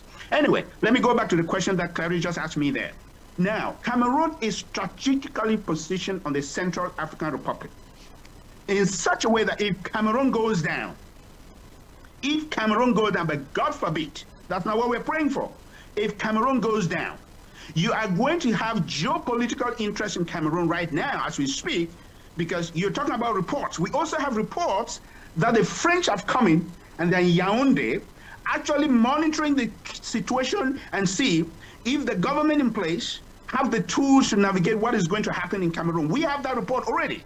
So now they are geopolitical joking around the place and see. And Russia is also there at the next door in Central African Republic. They are looking, because Russia is already controlling Central African Republic. They are looking and engaging into Cameroon. Not only that, the European Union is also looking in and seeing what is happening in Cameroon. How is that going to affect their interests, and so on and so forth. Not only that, number three, if you look at the currency index, the CFA right now as we speak, go online and check. You see the way the CFA is dropping. I'm talking about exchange rate between CFA and dollar and euro and yen and yuan and all other international currency. The CFA is dropping very drastically, telling you that people are afraid of what's going to happen in Cameroon. Number four, we are talking about capital flight that's going to leave Cameroon. A lot of international companies that are in Cameroon right now are looking at the situation and say, if chaos breaks out, what is going to happen? Some of them are withdrawing their capital. Banks are feeling the impact. International communities feeling the impact. What is going to happen at the end is that the economy is going to drop in a drastic way. It doesn't matter what metric you're going to use to measure what's happening in the economy. Cameroon is going to suffer if we have instability in Cameroon. And who knows? You already talked about Issa Chiroma Bakari. He was a member of a government. I do not have that memo. I do not have that report, whether they are working with the French or not. But what I know is that Cameroonians have spoken. Whether Issa Chiroma is working with the French or Chinese or working with the Europeans and so on, that doesn't really matter right now. What matters right now is Cameroonians have spoken and they say they want a new government. And what is happening right now is that people are angry because their voices are being thwarted, and a new candidate might, I say might, because we don't know what the Constitutional Council is going to do. We are hoping that they're going to respect the will of the people, but people are afraid that that is not going to be the case. And if that is not going to be the case, Clarice, to answer your question finally, there is going to be a price to be paid. We're not talking about, like, my colleague Dr. Dimacho said, it's not all about the gun. No, we're not talking about the gun here or anything. There is going to be an economic price that Cameroon is going to pay, because there's going to be capital drain. The GDP is going to go down. We are afraid that inflation might come in. We do not know who is going to come in now, whether the Chinese are going to come in, or whether the Europeans are going to come in, whether the Russians are going to come in. So there is geopolitical risk that we are dealing with. And Chad is going to go down as well. Central African Republic is going to go down. Congo is going to go down. The whole region is going to feel the impact. So if the leaders in Cameroon understand what is at stake here, they will not go the route that they seem to be going right now. I want to go with Dr. Njimato, who said that it seems, the Minister of Territorial Administration is trying to temper down the atmosphere right now. We are hoping that things are going to temper down and the will of the people is going to be respected. If that is not going to be the case, God forbid that we pray that evil things should happen to Cameroon. God forbid. That's all I can say on this issue. Indeed, Cameroon is very strategic, and I think that the government is also very tactical to ensuring that the country can navigate this probably uncertainty, political uncertainty, very well. That will actually not lead to further polarization. If I come with you, still looking at the geopolitical aspect of this. In times like this, there's already, high level of propaganda, negative propaganda, to be precise, and we also have disinformation and misinformation taking ground across the national territory with you, Mr. Ashil Eki. These are some of the aspects that we need to analyze pertaining the political sphere of Cameroon at the moment, to ensure that there is not that further vulnerability that will lead us to, a state of greater uncertainty. Yeah, well, we are hoping that everybody is going to come to their senses, especially the elected people who are organizing the elections. If you have a structure that is supposed to be independent from the government or from any other entity, any other party, who is organizing the elections, and their members are the ones that are rigging the elections themselves, that is very damaging for the trust that people put into elections. And so, if no one can trust elections, then think about other administration people who are all part of CPDM for the most part, because they have been appointed by the president or other ministers. The prefects, sous-prefects, and governors, all these people have been appointed by the president. And so they're just using the opportunity that they have to win the election, in however means necessary for them. The elections Cameroon is to be blamed in what is happening right now. I believe that's the organization that they put in place that is corrupt. They allow corruption to be rampant within that organization, and so by doing so, they're corrupting even people who are there to watch, poll watchers, that every party is supposed to send to watch the poll. They are corrupting even those people. So it's very difficult, for a country like that You know, we know they've been there for 43 years. They, you know, that Mr. mentioned, it's hard for them to leave the premises. You know, but they have to understand that, well, it has to start from the president. The president is the first person that has to say, okay, enough is enough. You know, this country needs a new generation of leaders. There's about 4 generations of Cameroonians that have seen this president, the only president that they've seen. So it's not normal that we have a country where only people 70, 80, 90 years are in the country, when they, you know, in one instance, I noticed that the general, one of the generals in the army, he's still on duty while his son is already retired, right? So on the geopolitical front, Cameroon is a very important strategic country in the world. The position of Cameroon is very critical, and so every powerful country in the world would like to control that country, because in doing so they can control the whole Central African region. So that strategic position, give more responsibilities to the president of that country, of Cameroon, to ensure that everything goes smoothly, that they set examples that to other countries around them. If we see what's happening, that coup d'etat that happened in Gabon, for example, those are things that happen because the president are staying there forever until they're not able to do anything, and by doing so, they have corrupt people in the government that are trying to hold on to power and protect themselves from being tried for corruption, for embezzling funds, for all that stuff. So strategically, Cameroon has to be aware that they have a very important role to play geopolitically, and so they have to be strong. They have to lead by examples, and if they don't do so, it's going to be a problem in that whole region. So that's why everybody is watching what's happening in Cameroon. It's not just, Cameroon is not just another country. It's a very strategic country, and so they have to be mindful of that, and the government have to make sure that they don't, condone, fraud. They don't, they accept or admit fraudulent, cases of this type that is happening, because we have a feeling that all over the country is happening. It's rampant, and people are watching it, and they are just in awe of what is happening. And even though we like peace, Cameroon is a peaceful country. People like peace because we went to war with France for our independence. So so many people have died in many families. So no one wants to repeat that. But if the government is not doing its job as it's supposed to, and then letting corruption being rampant like it is right now, it's going to frustrate people, and people might do things that they didn't want to do, and that's very damaging. We see what happened in Northwest and Southwest. I don't think anybody planned that.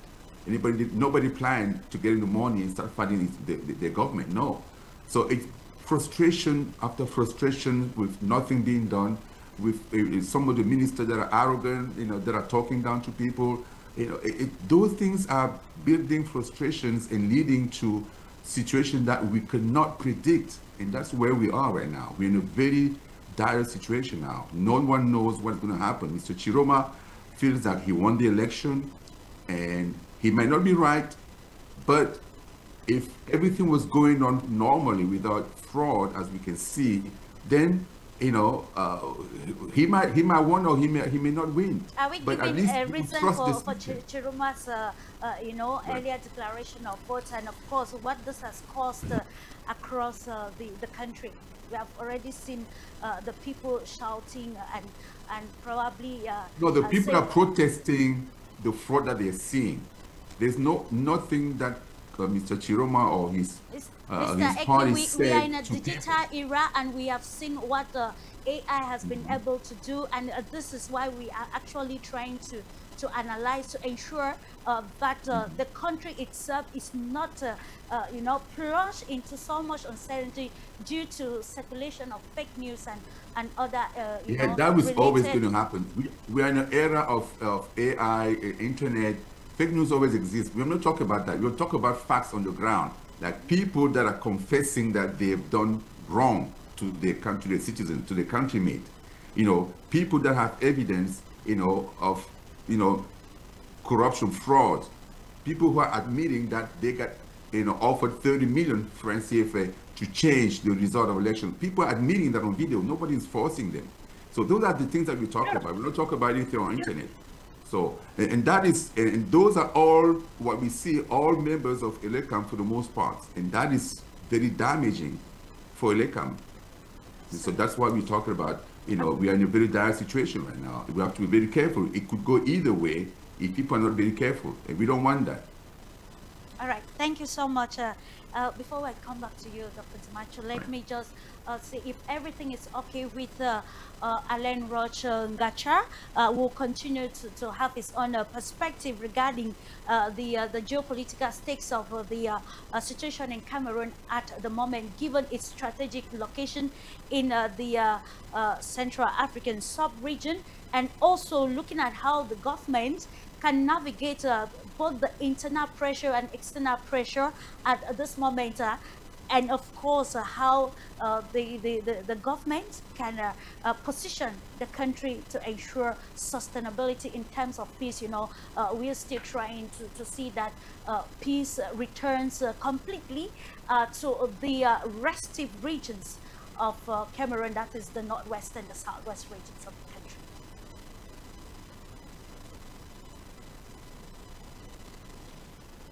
Mr. Alain Roche?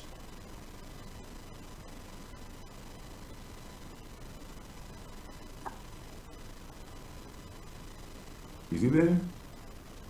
There's internet connection. Hello, sir.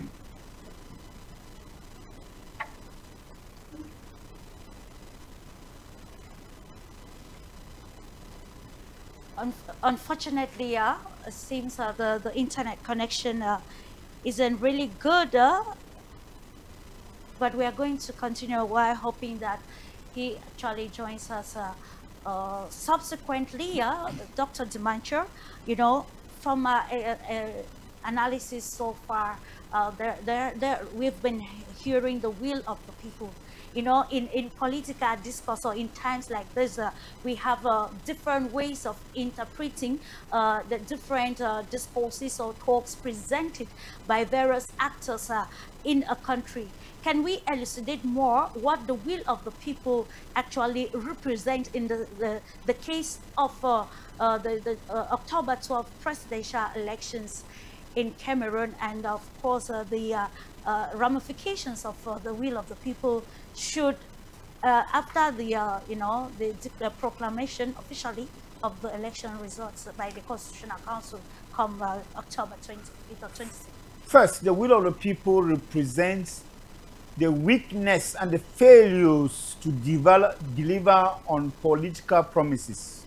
Of course, that one is the first thing that we have to note, because that is the only way in which the electorate can punish politicians, is that they disown them. And the best way to disown them is through the ballot box. That is the first thing. The second thing is that what we saw on Sunday is a renewed desire to see a new Cameroon. Remember that over the years, for those of us who are used to maybe giving our opinions on the media, we have analyzed a lot of countries in Africa in terms of elections, even our next door, Nigeria, here. I remember at one moment when Nigeria was going into elections, we were able to say how Nigerians in one spirit at one moment during the last elections, there was a lot of enthusiasm for Nigerians to go to the polls. And you see the beauty of elections. You see the beauty of campaigns. You see the beauty of politicking. And then we are asking ourselves, what is wrong with Cameroon that we cannot copy even from our next door? We saw Kenya. We saw other countries. And then you saw the enthusiasm that goes to the election. And you just see Cameroonians sitting there like zombies. Nobody feels that it is just okay to be where we are. But their comment seems so radical, which is detrimental. It is not radical. That is how the wind of change blows, Clarice. If you think that, remember that in Cameroon, we will only vote again after 7 years, except Issa Chiruma comes and says that I'm not talking about. You're actually declaring. No, I'm not. No, I'm not declaring. Let me. Let's just say. Now he represents now the new. Let me tell you, the stakes are between two people. The stakes are between Mr. Pobia and Mr. Isa Chiroma. Absolutely, there's we no other person. highlighted that in the yes. preamble. So yes. if I talk about Mr. Chiroma, I'm just talking about an alternative. And the only alternative we have now after Bia is Isa Chiroma. And now we are talking about the renewed feelings that people have for change. Means that if people have a renewed feeling for change, means that the change is from who to who. Means the change is from Pobia to. What about the other opposition leaders They've gone that missing. are calling for you know, cancellation or even No, don't mind. Don't mind. They are playing their one-man show. You know that when a horse falls down, it jerks off its legs. That is what is happening to other opposition leaders. And I must tell you that towards the end of the campaign period, you saw that the other candidates just got missing. Many of them got missing because they didn't even know where they were and they didn't know where they were going to. It is important. And some along the way gave their, their support to other candidates. This is important. And one of the things that we are asking at this point in time, you are asking what should really happen at this point in time. It has happened in other countries, and Cameroon will not be an exception. Because as we speak, even Mr. Pobia knows who has won, whether he is the one or another candidate. He knows already whether he is the one who has won or another candidate. And if he knows that it's another candidate who has won, it is just very loyal and peaceful. Maybe just to say, call the organ and congratulate. We have just one week to go. I think that patience is something which is very imperative. See, you should not wait until the last day. When you wait until the last day, it means that we will interpret to mean that you have tried to change things and it didn't work. I really expect the Constitutional Council not to wait until the 27th to declare the winner of this election. When you wait until the last day, we will interpret it to mean that you have tried and tried and tried. Either you have succeeded or you haven't. And let somebody not come and say it again that our hands are tied. This time around, we're losing the hands. So we are saying that it has happened in other countries whereby you find other candidates who recognize the fact that the country is bigger than us. The country is bigger than our ambitions. And that this is, we have listened to the electorate, and it's high time we want to avoid a situation that you have heard the electorate speak, and you just have to give in. It is important. Even our next door Gabon here, they got something beautiful at the end of it, even though it was masquerading. But you saw that because some people are even, I learned, Ismi Cycle was talking about people complain that Isa Chiroma has left from government, and now you see, who was Mr. Olingi? Mr. Olingi was the bodyguard, the chief bodyguard of Omar Bongo. Yes. Of course, and we accept the fact that Gabonese are happy today just for that change, and that this is somebody who has even left the ruling party and is still ruling. So sometimes you know that when you step foot in an arena where there is dirt, you want to sweep it because that is where you want to lay your head. And we think that when you come in new, you actually have eyes that see very far from someone who has been there. And that's why they usually say in an African proverb, it's a Cameroon proverb, even that an Obrum, whatever, and the aspect of an Obrum means that what? You have been somewhere and that you know the wars of that place. And that even when somebody leaves the ruling party, and that is what we're expecting, because many people had hoped that the CPDM would present a different candidate. Let me tell you, people will have still gone for that party candidate that came from the CPDM, because they expect that at some moment you just have to come anew, and then you see something new, and then you bring in your own perspective about certain things. So it is important that we accept the fact that we do not want anything bloodshed. Secondly, no chaos, no violence is accepted in Cameroon, because after everything, we enjoy the peace. Of course, we were on a mission in Congo, and beautifully from the ex-minister who said, despite all of what is happening in Congo, we still love the peace that we enjoy, because there is nothing that you can value more than peace.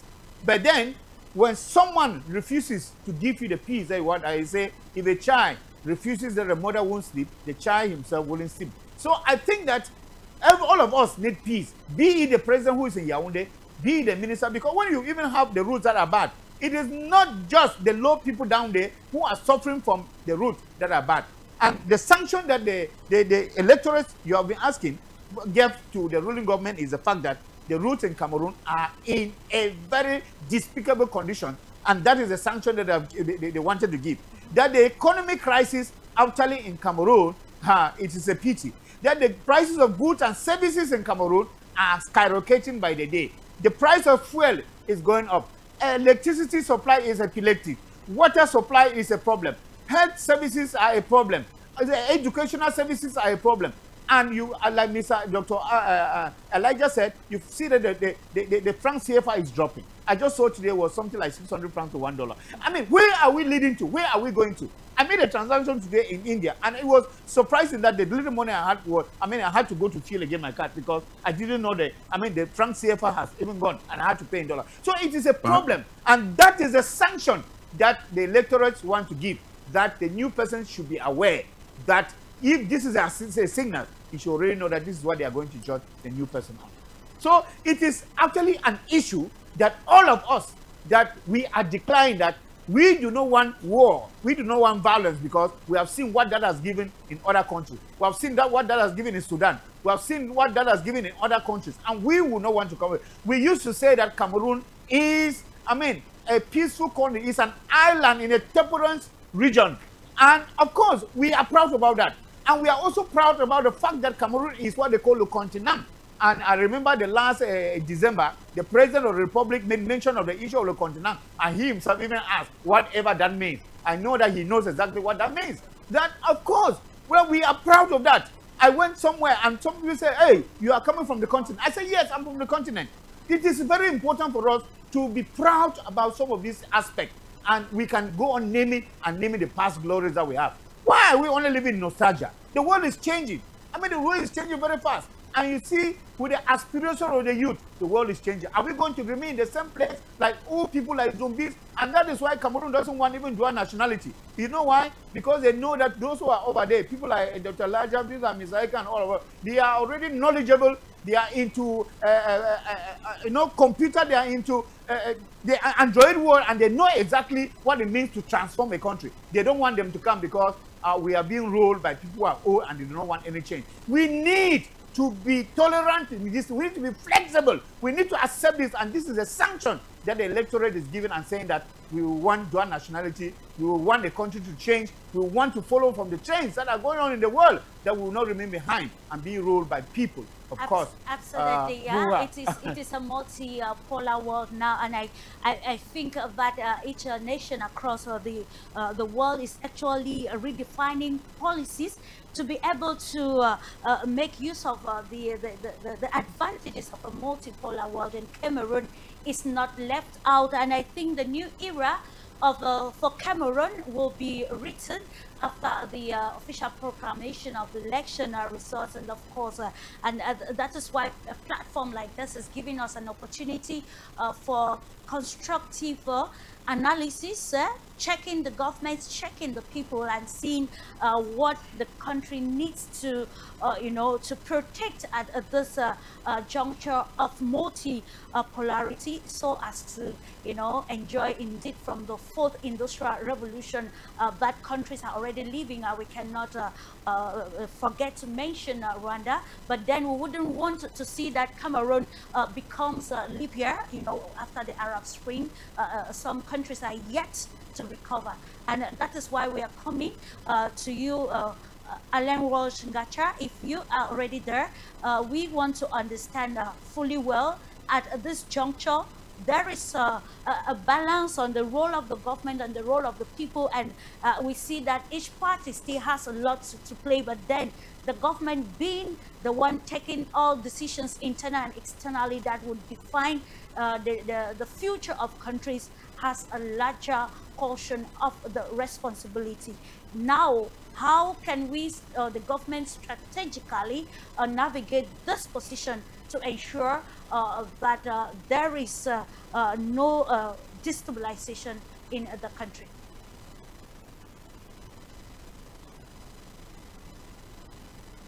Thank you, Clarice. Can you hear me? Yes, we can hear you, please. Can you hear me, Clarice? Go ahead, sir. We can hear you 5 on 5. Yeah. What I would say is I listened to the co-panelist from the US who was mentioning the, the, the, the impact the continue on the whole sub-region of Central Africa, CEMAC, and beyond that. It's true, but how do we go about it will determine whether such impact will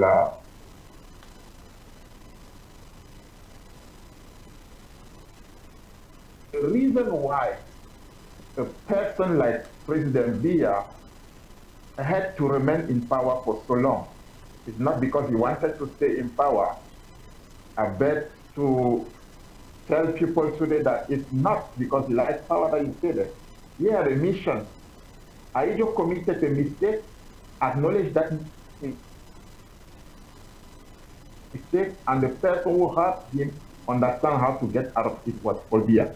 And that mistake to be corrected had to go until 2008 for the refusal of renewal of the colonial agreement between France and Cameroon, and its enforcement from 2010, which made a person like Marafa to go to jail.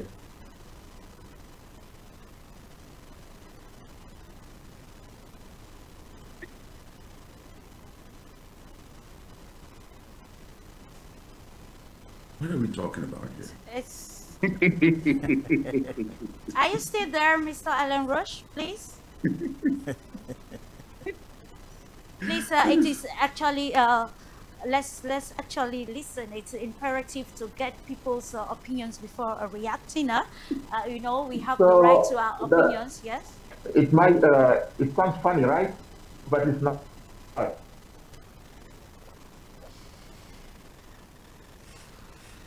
That agreement was revised.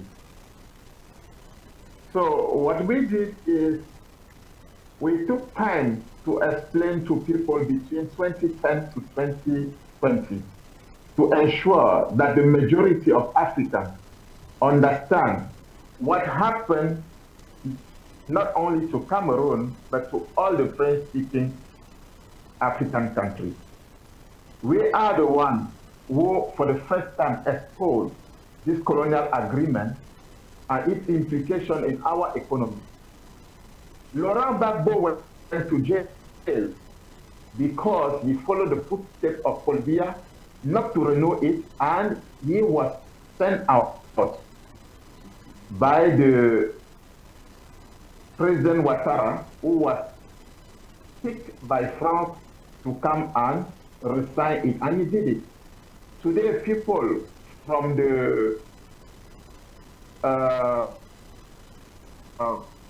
layperson will think that Ivory Coast is growing fast economically, but none of that can benefit Ivory Coast itself. It's from France. Today, Paul Biya has secured the underground resources of Cameroon, which are all strategic resources that are right now targeted. Not want to lose at that end. We have started to explore and even exploiting most of our resources. And we have the liberty to sign agreement with any other country that we want, and there is no 50-50 with France on it. But before that could happen, France, to preempt that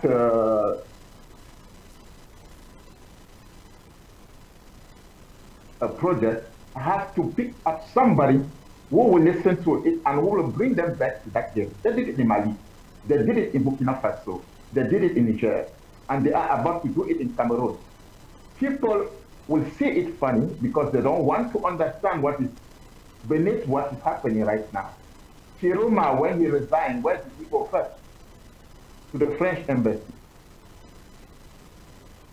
Because that's exactly where this political engagement this time was supported. And now, our resources, which are really strategic resources, are about to be given to French people should Chiruma succeed in his game. We know, and he knows, he has no evidence that he won. He has not even a single evidence that he could even be among the favorites. He has succeeded in few days to become a possible head of opposition, but he will never be able to win. Okay. He won't win because the 58 PVs of all the regions have been found, they have been compiled, and his people have signed. So if his people have signed, he cannot contest them. We have to wait to see who will come out of that, because after compiling the 58, they will have to gather all to the Constitutional Council for verification and confirmation. Is there a possibility of that, he already did not agree to everything that will come out of it. So,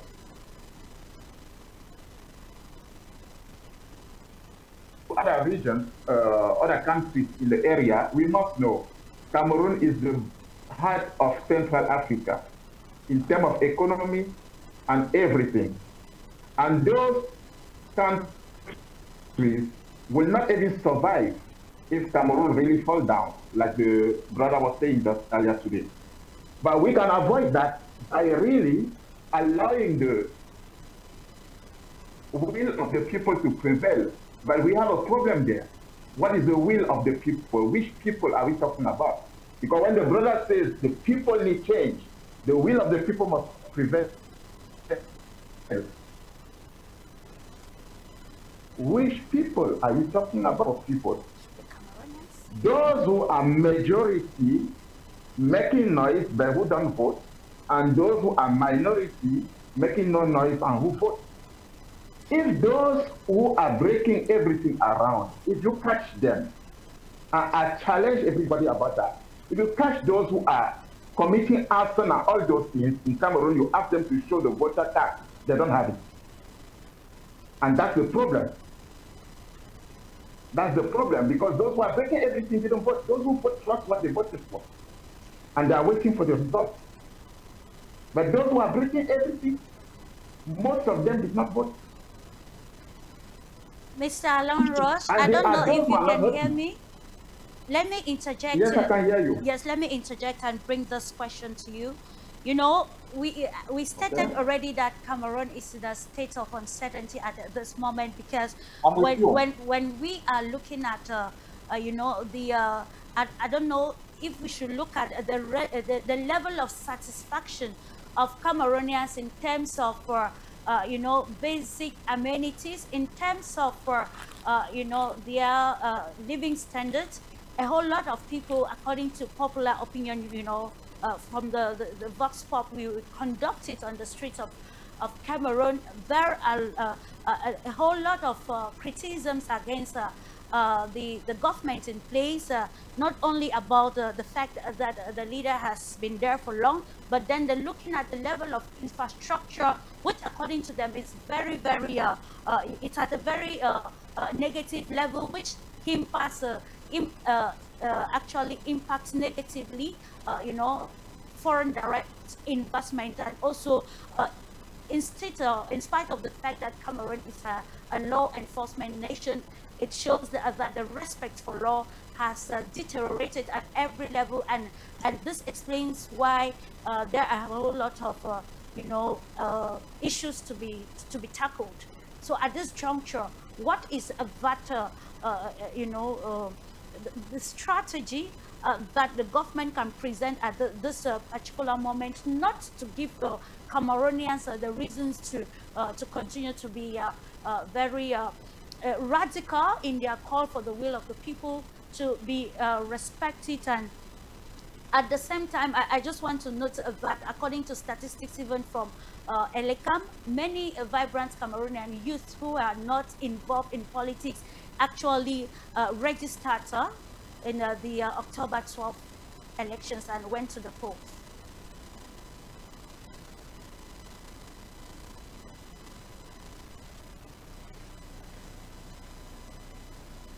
Hello, Alan Walsh.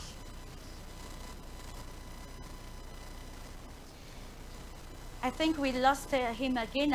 Let's continue with you, Mr. Ashil Eki. This time around, we want to understand the role of the government to ensure that Cameroon doesn't polarize after the proclamation of the election results?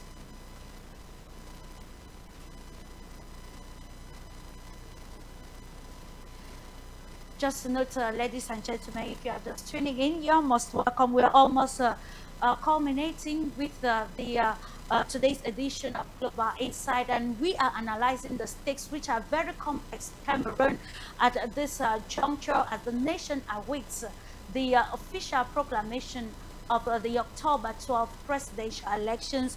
Now we already identified the stakes, but now there is need for the way forward. If you're back and you can hear me, Mr. Ashil Eke, what Yes. is, yeah, okay, the question is, what has to be done strategically that will protect the Hello, integrity, Clarice? sovereignty of the nation Yes, I can hear Cameroon? you. Okay. Well, what we need to do, the government has to do is respect the law. Okay. You know, in a serious country, when we call for elections, we have to be prepared to lose the election. It doesn't seem like the government currently is prepared to lose, was prepared to lose the election. But you have to be prepared to lose when you go to, you know, when you go to an election or to any competition anyway. Every time there's a competition, there's a winner, there's a loser. So you cannot be winning all the time. Sometimes you may lose. So, and when you lose, then you have to play fair. You got to accept your loss, and then you go back and then you prepare again to come and win the next time. So that's what everybody's doing. So, but to prevent people or to suppress the voices of the people, you know, using different means, using the administration's powers and assets, it's not fair. It's unjust. That's why that's the kind of situation that will create troubles in the country. No one wants trouble. No one wants to go to jail. No one wants any issue, you know. So, so the government has to respect the result of the people, and the opposition also have to respect the result of the people. You know, it goes both ways, right? So if they lost fair and square. But if you lose by cheating, it's like a football game. You go to a football match, and suddenly the referee decides to put a penalty against you at the last minute without even the ball being in your camp. It decides penalty, and then it's a fraudulent, it's an egregious fraud.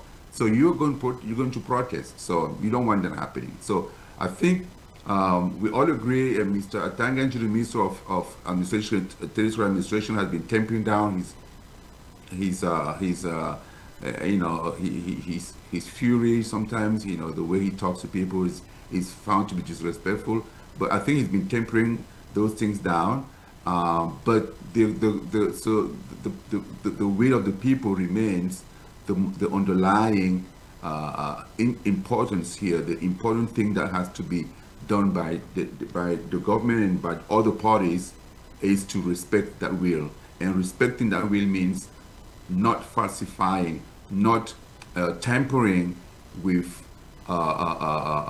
voters, ballots, voters, PV, what's that we call it, PV, and all the documents of the election. Not tampering with that. If you tamper with that, then that would be cause for protest and rejection. So that's the best thing I can come up with in terms of what do we do now, what do we do going forward.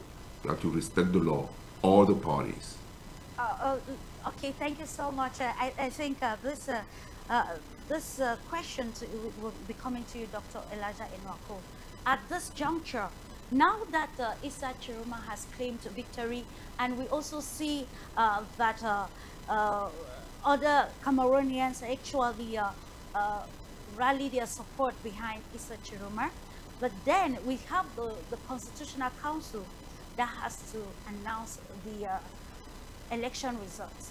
Should the winner not be Issa Chiroma Bakari, how can Cameroon then ascertain the stakes of that era? Because at this moment we cannot tell the real stakes. is from the predictions that we have.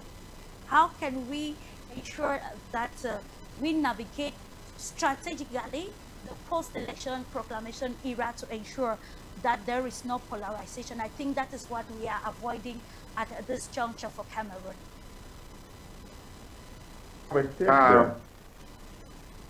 Clarice, is the question to me?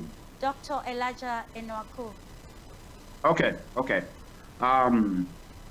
Clarice, you're asking a question which seems like, okay, if the winner is cheated, what should happen? Should Cameroonians should fold their hands and sit quiet and just accept the elections?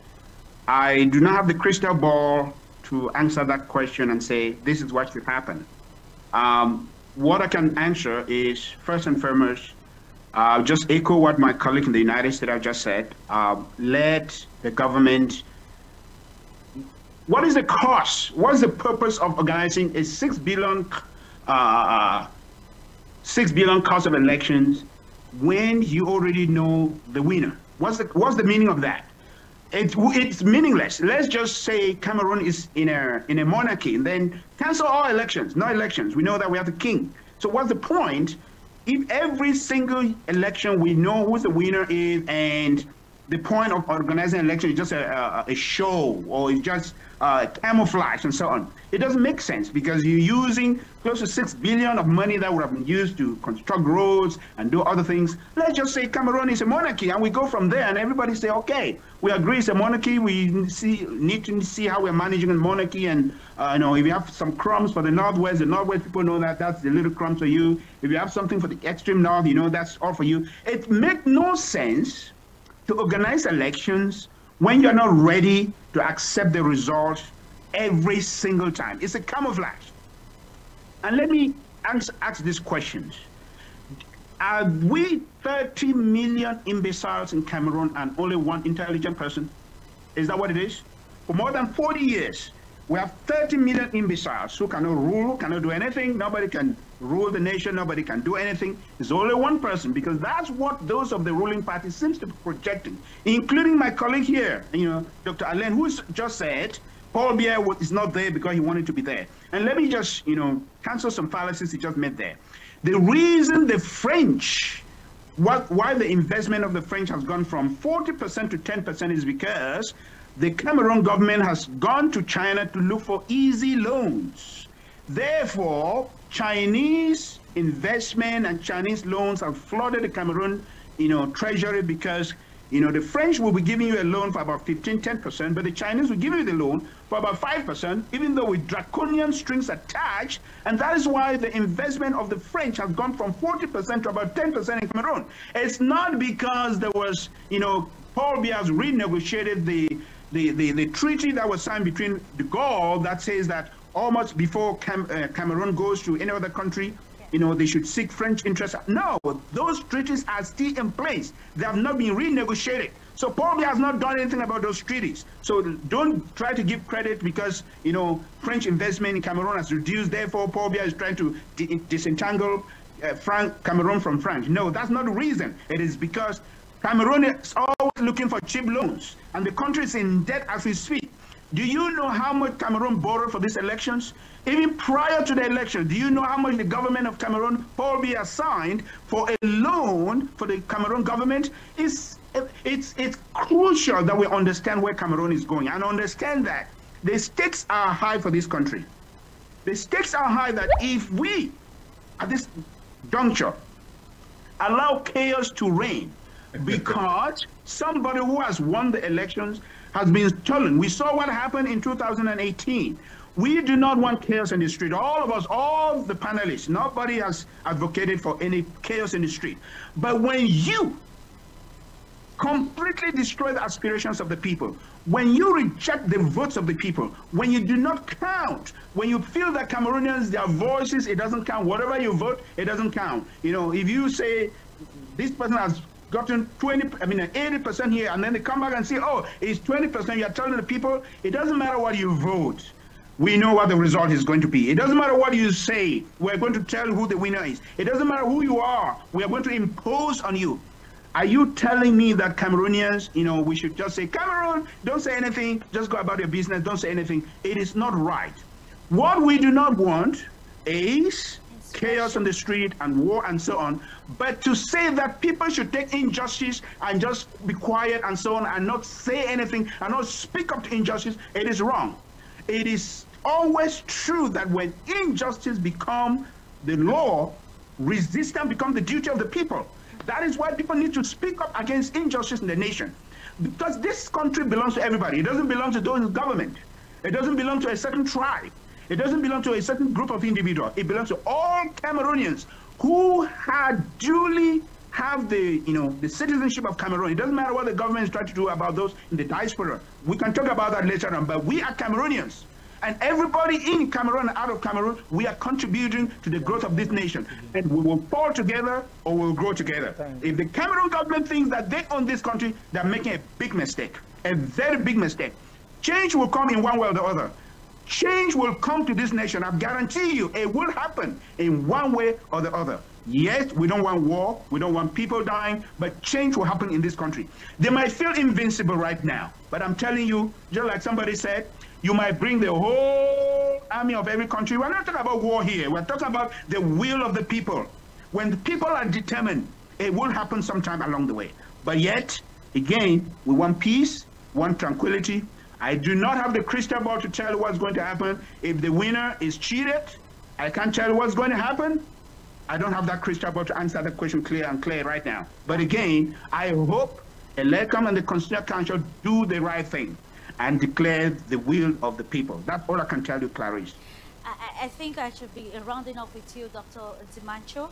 When you look at reports from ELECAM and some of, talking to ELECAM officials, they pointed out that the opposition parties were not largely represented in all polling stations, and actually giving reasons why there are no factual claims by Chiruma for leading the elections, given the predictions from the polling.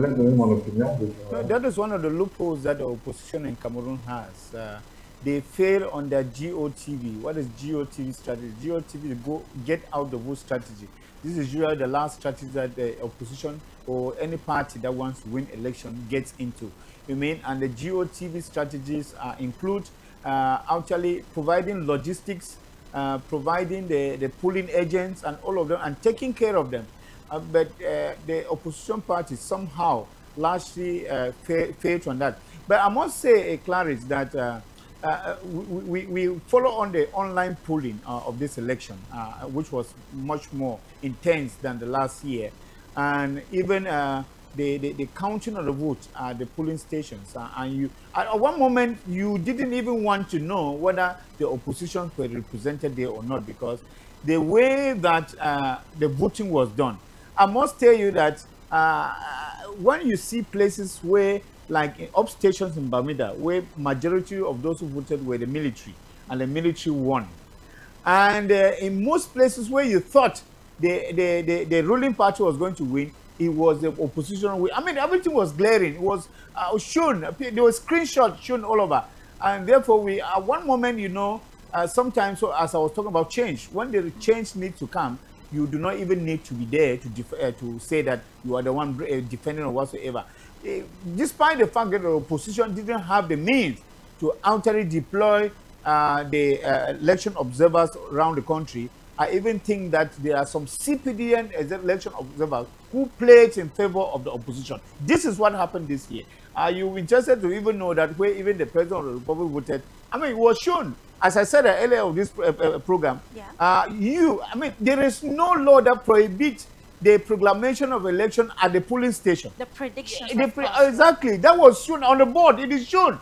And that was done like that in the whole country. And therefore, we saw what happened. And that is why, tentatively, we can be able to talk about the person, suggest a person who, at least who made the greater strides. And it's important. So it was not, this year was not an issue of the opposition providing polling agent and all of that. It was an issue of the Cameroonians who, in one person, decided that they would change the trends. And of course, they decided inclusively with those of the ruling party who decided for change too. And that's what I'm just telling you, that we are shocked with the result that we got from some police station, where even in military barracks, you know, in some military barracks, we saw screenshots where they are the opposition that won. So it was a year of change.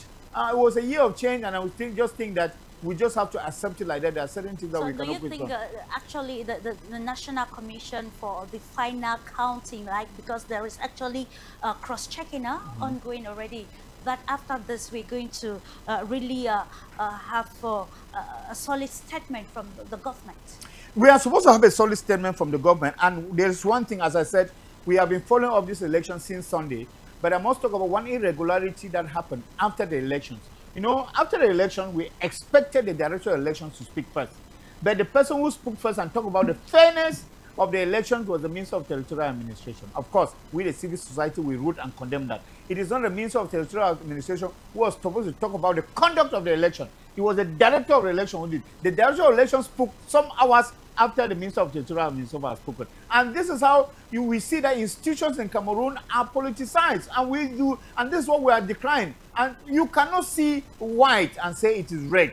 You cannot see black and say it's yellow. So these are some of the things that we're decrying. But we are saying that the organ that is habilitated with the prerogative, with the responsibility to check the voting, to check and proclaim it, should be given the full right. Let nobody come and mingle. We even saw the mingling of the Minister of Territorial, starting from when the candidates were being selected, pre-selected for the presidential election. We saw a lot of, you know, invisible hands from the administration getting into. But we just think that, well, we would not want to hear somebody say, as he said, maybe in 1992, that his hands are tied, and just what I'm talking about.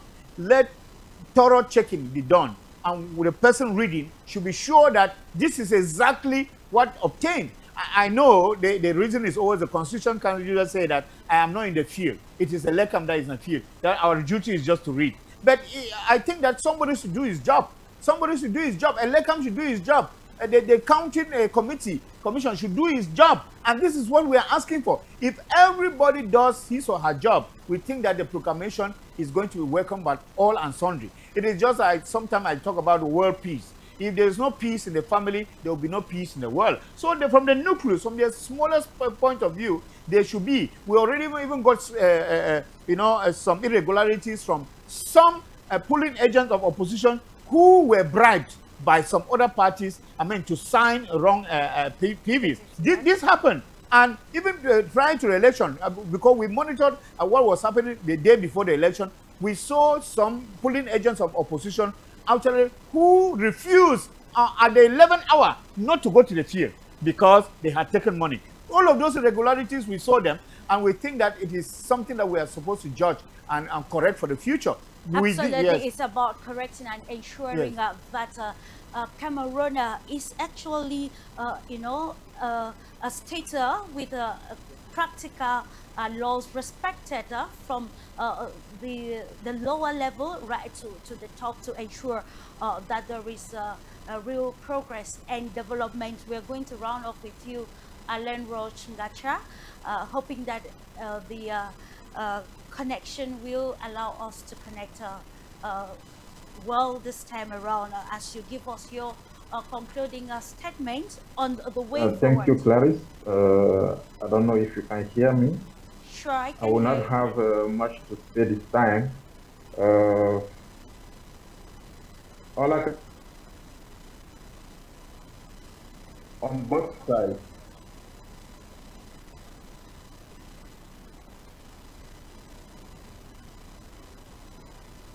Unfortunately, we can't connect so well with you, Mr. Alain Roch Ngacha.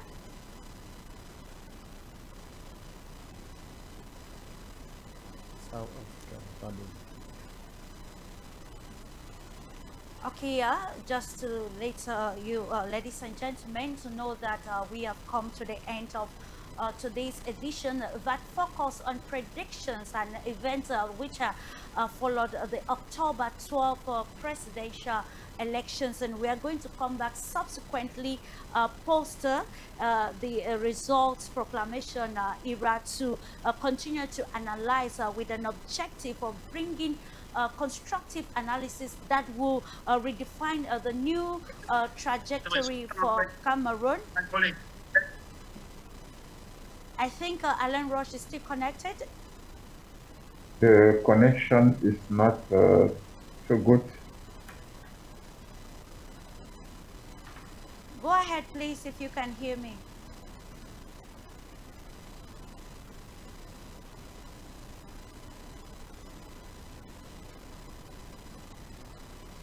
Unfortunately, I want to take this opportunity to thank you gentlemen for the insight. It's of course a tough moment, and at the end of this discussion, we are arriving the conclusion that Cameroon apparently is in a state of quagmire, given the analysis tabled and you know, a call for action, particularly from the governments to ensure that they protect the peace, sovereignty, and of the country, given its strategic position, and of course that the bodies that be it particularly the final counting commission meeting already in the nation's capital city of Yaoundé, that the outcome will actually reflect the activities that happened on the 12th of October, I beg your pardon, 2025.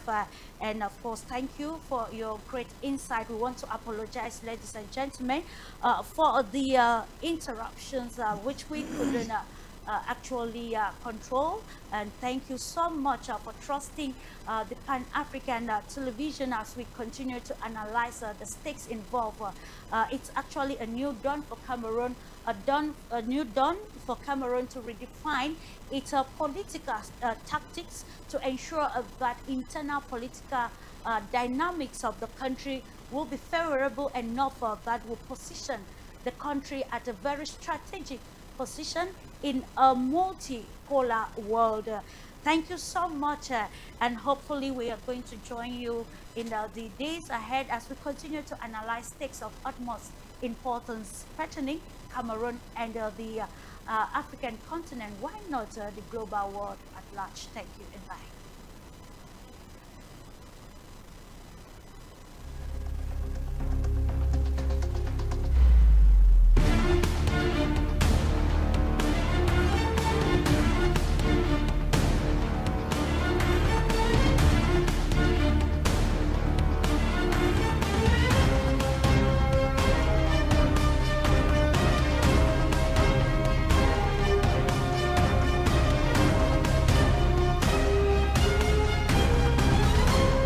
This program was brought to you by Globus.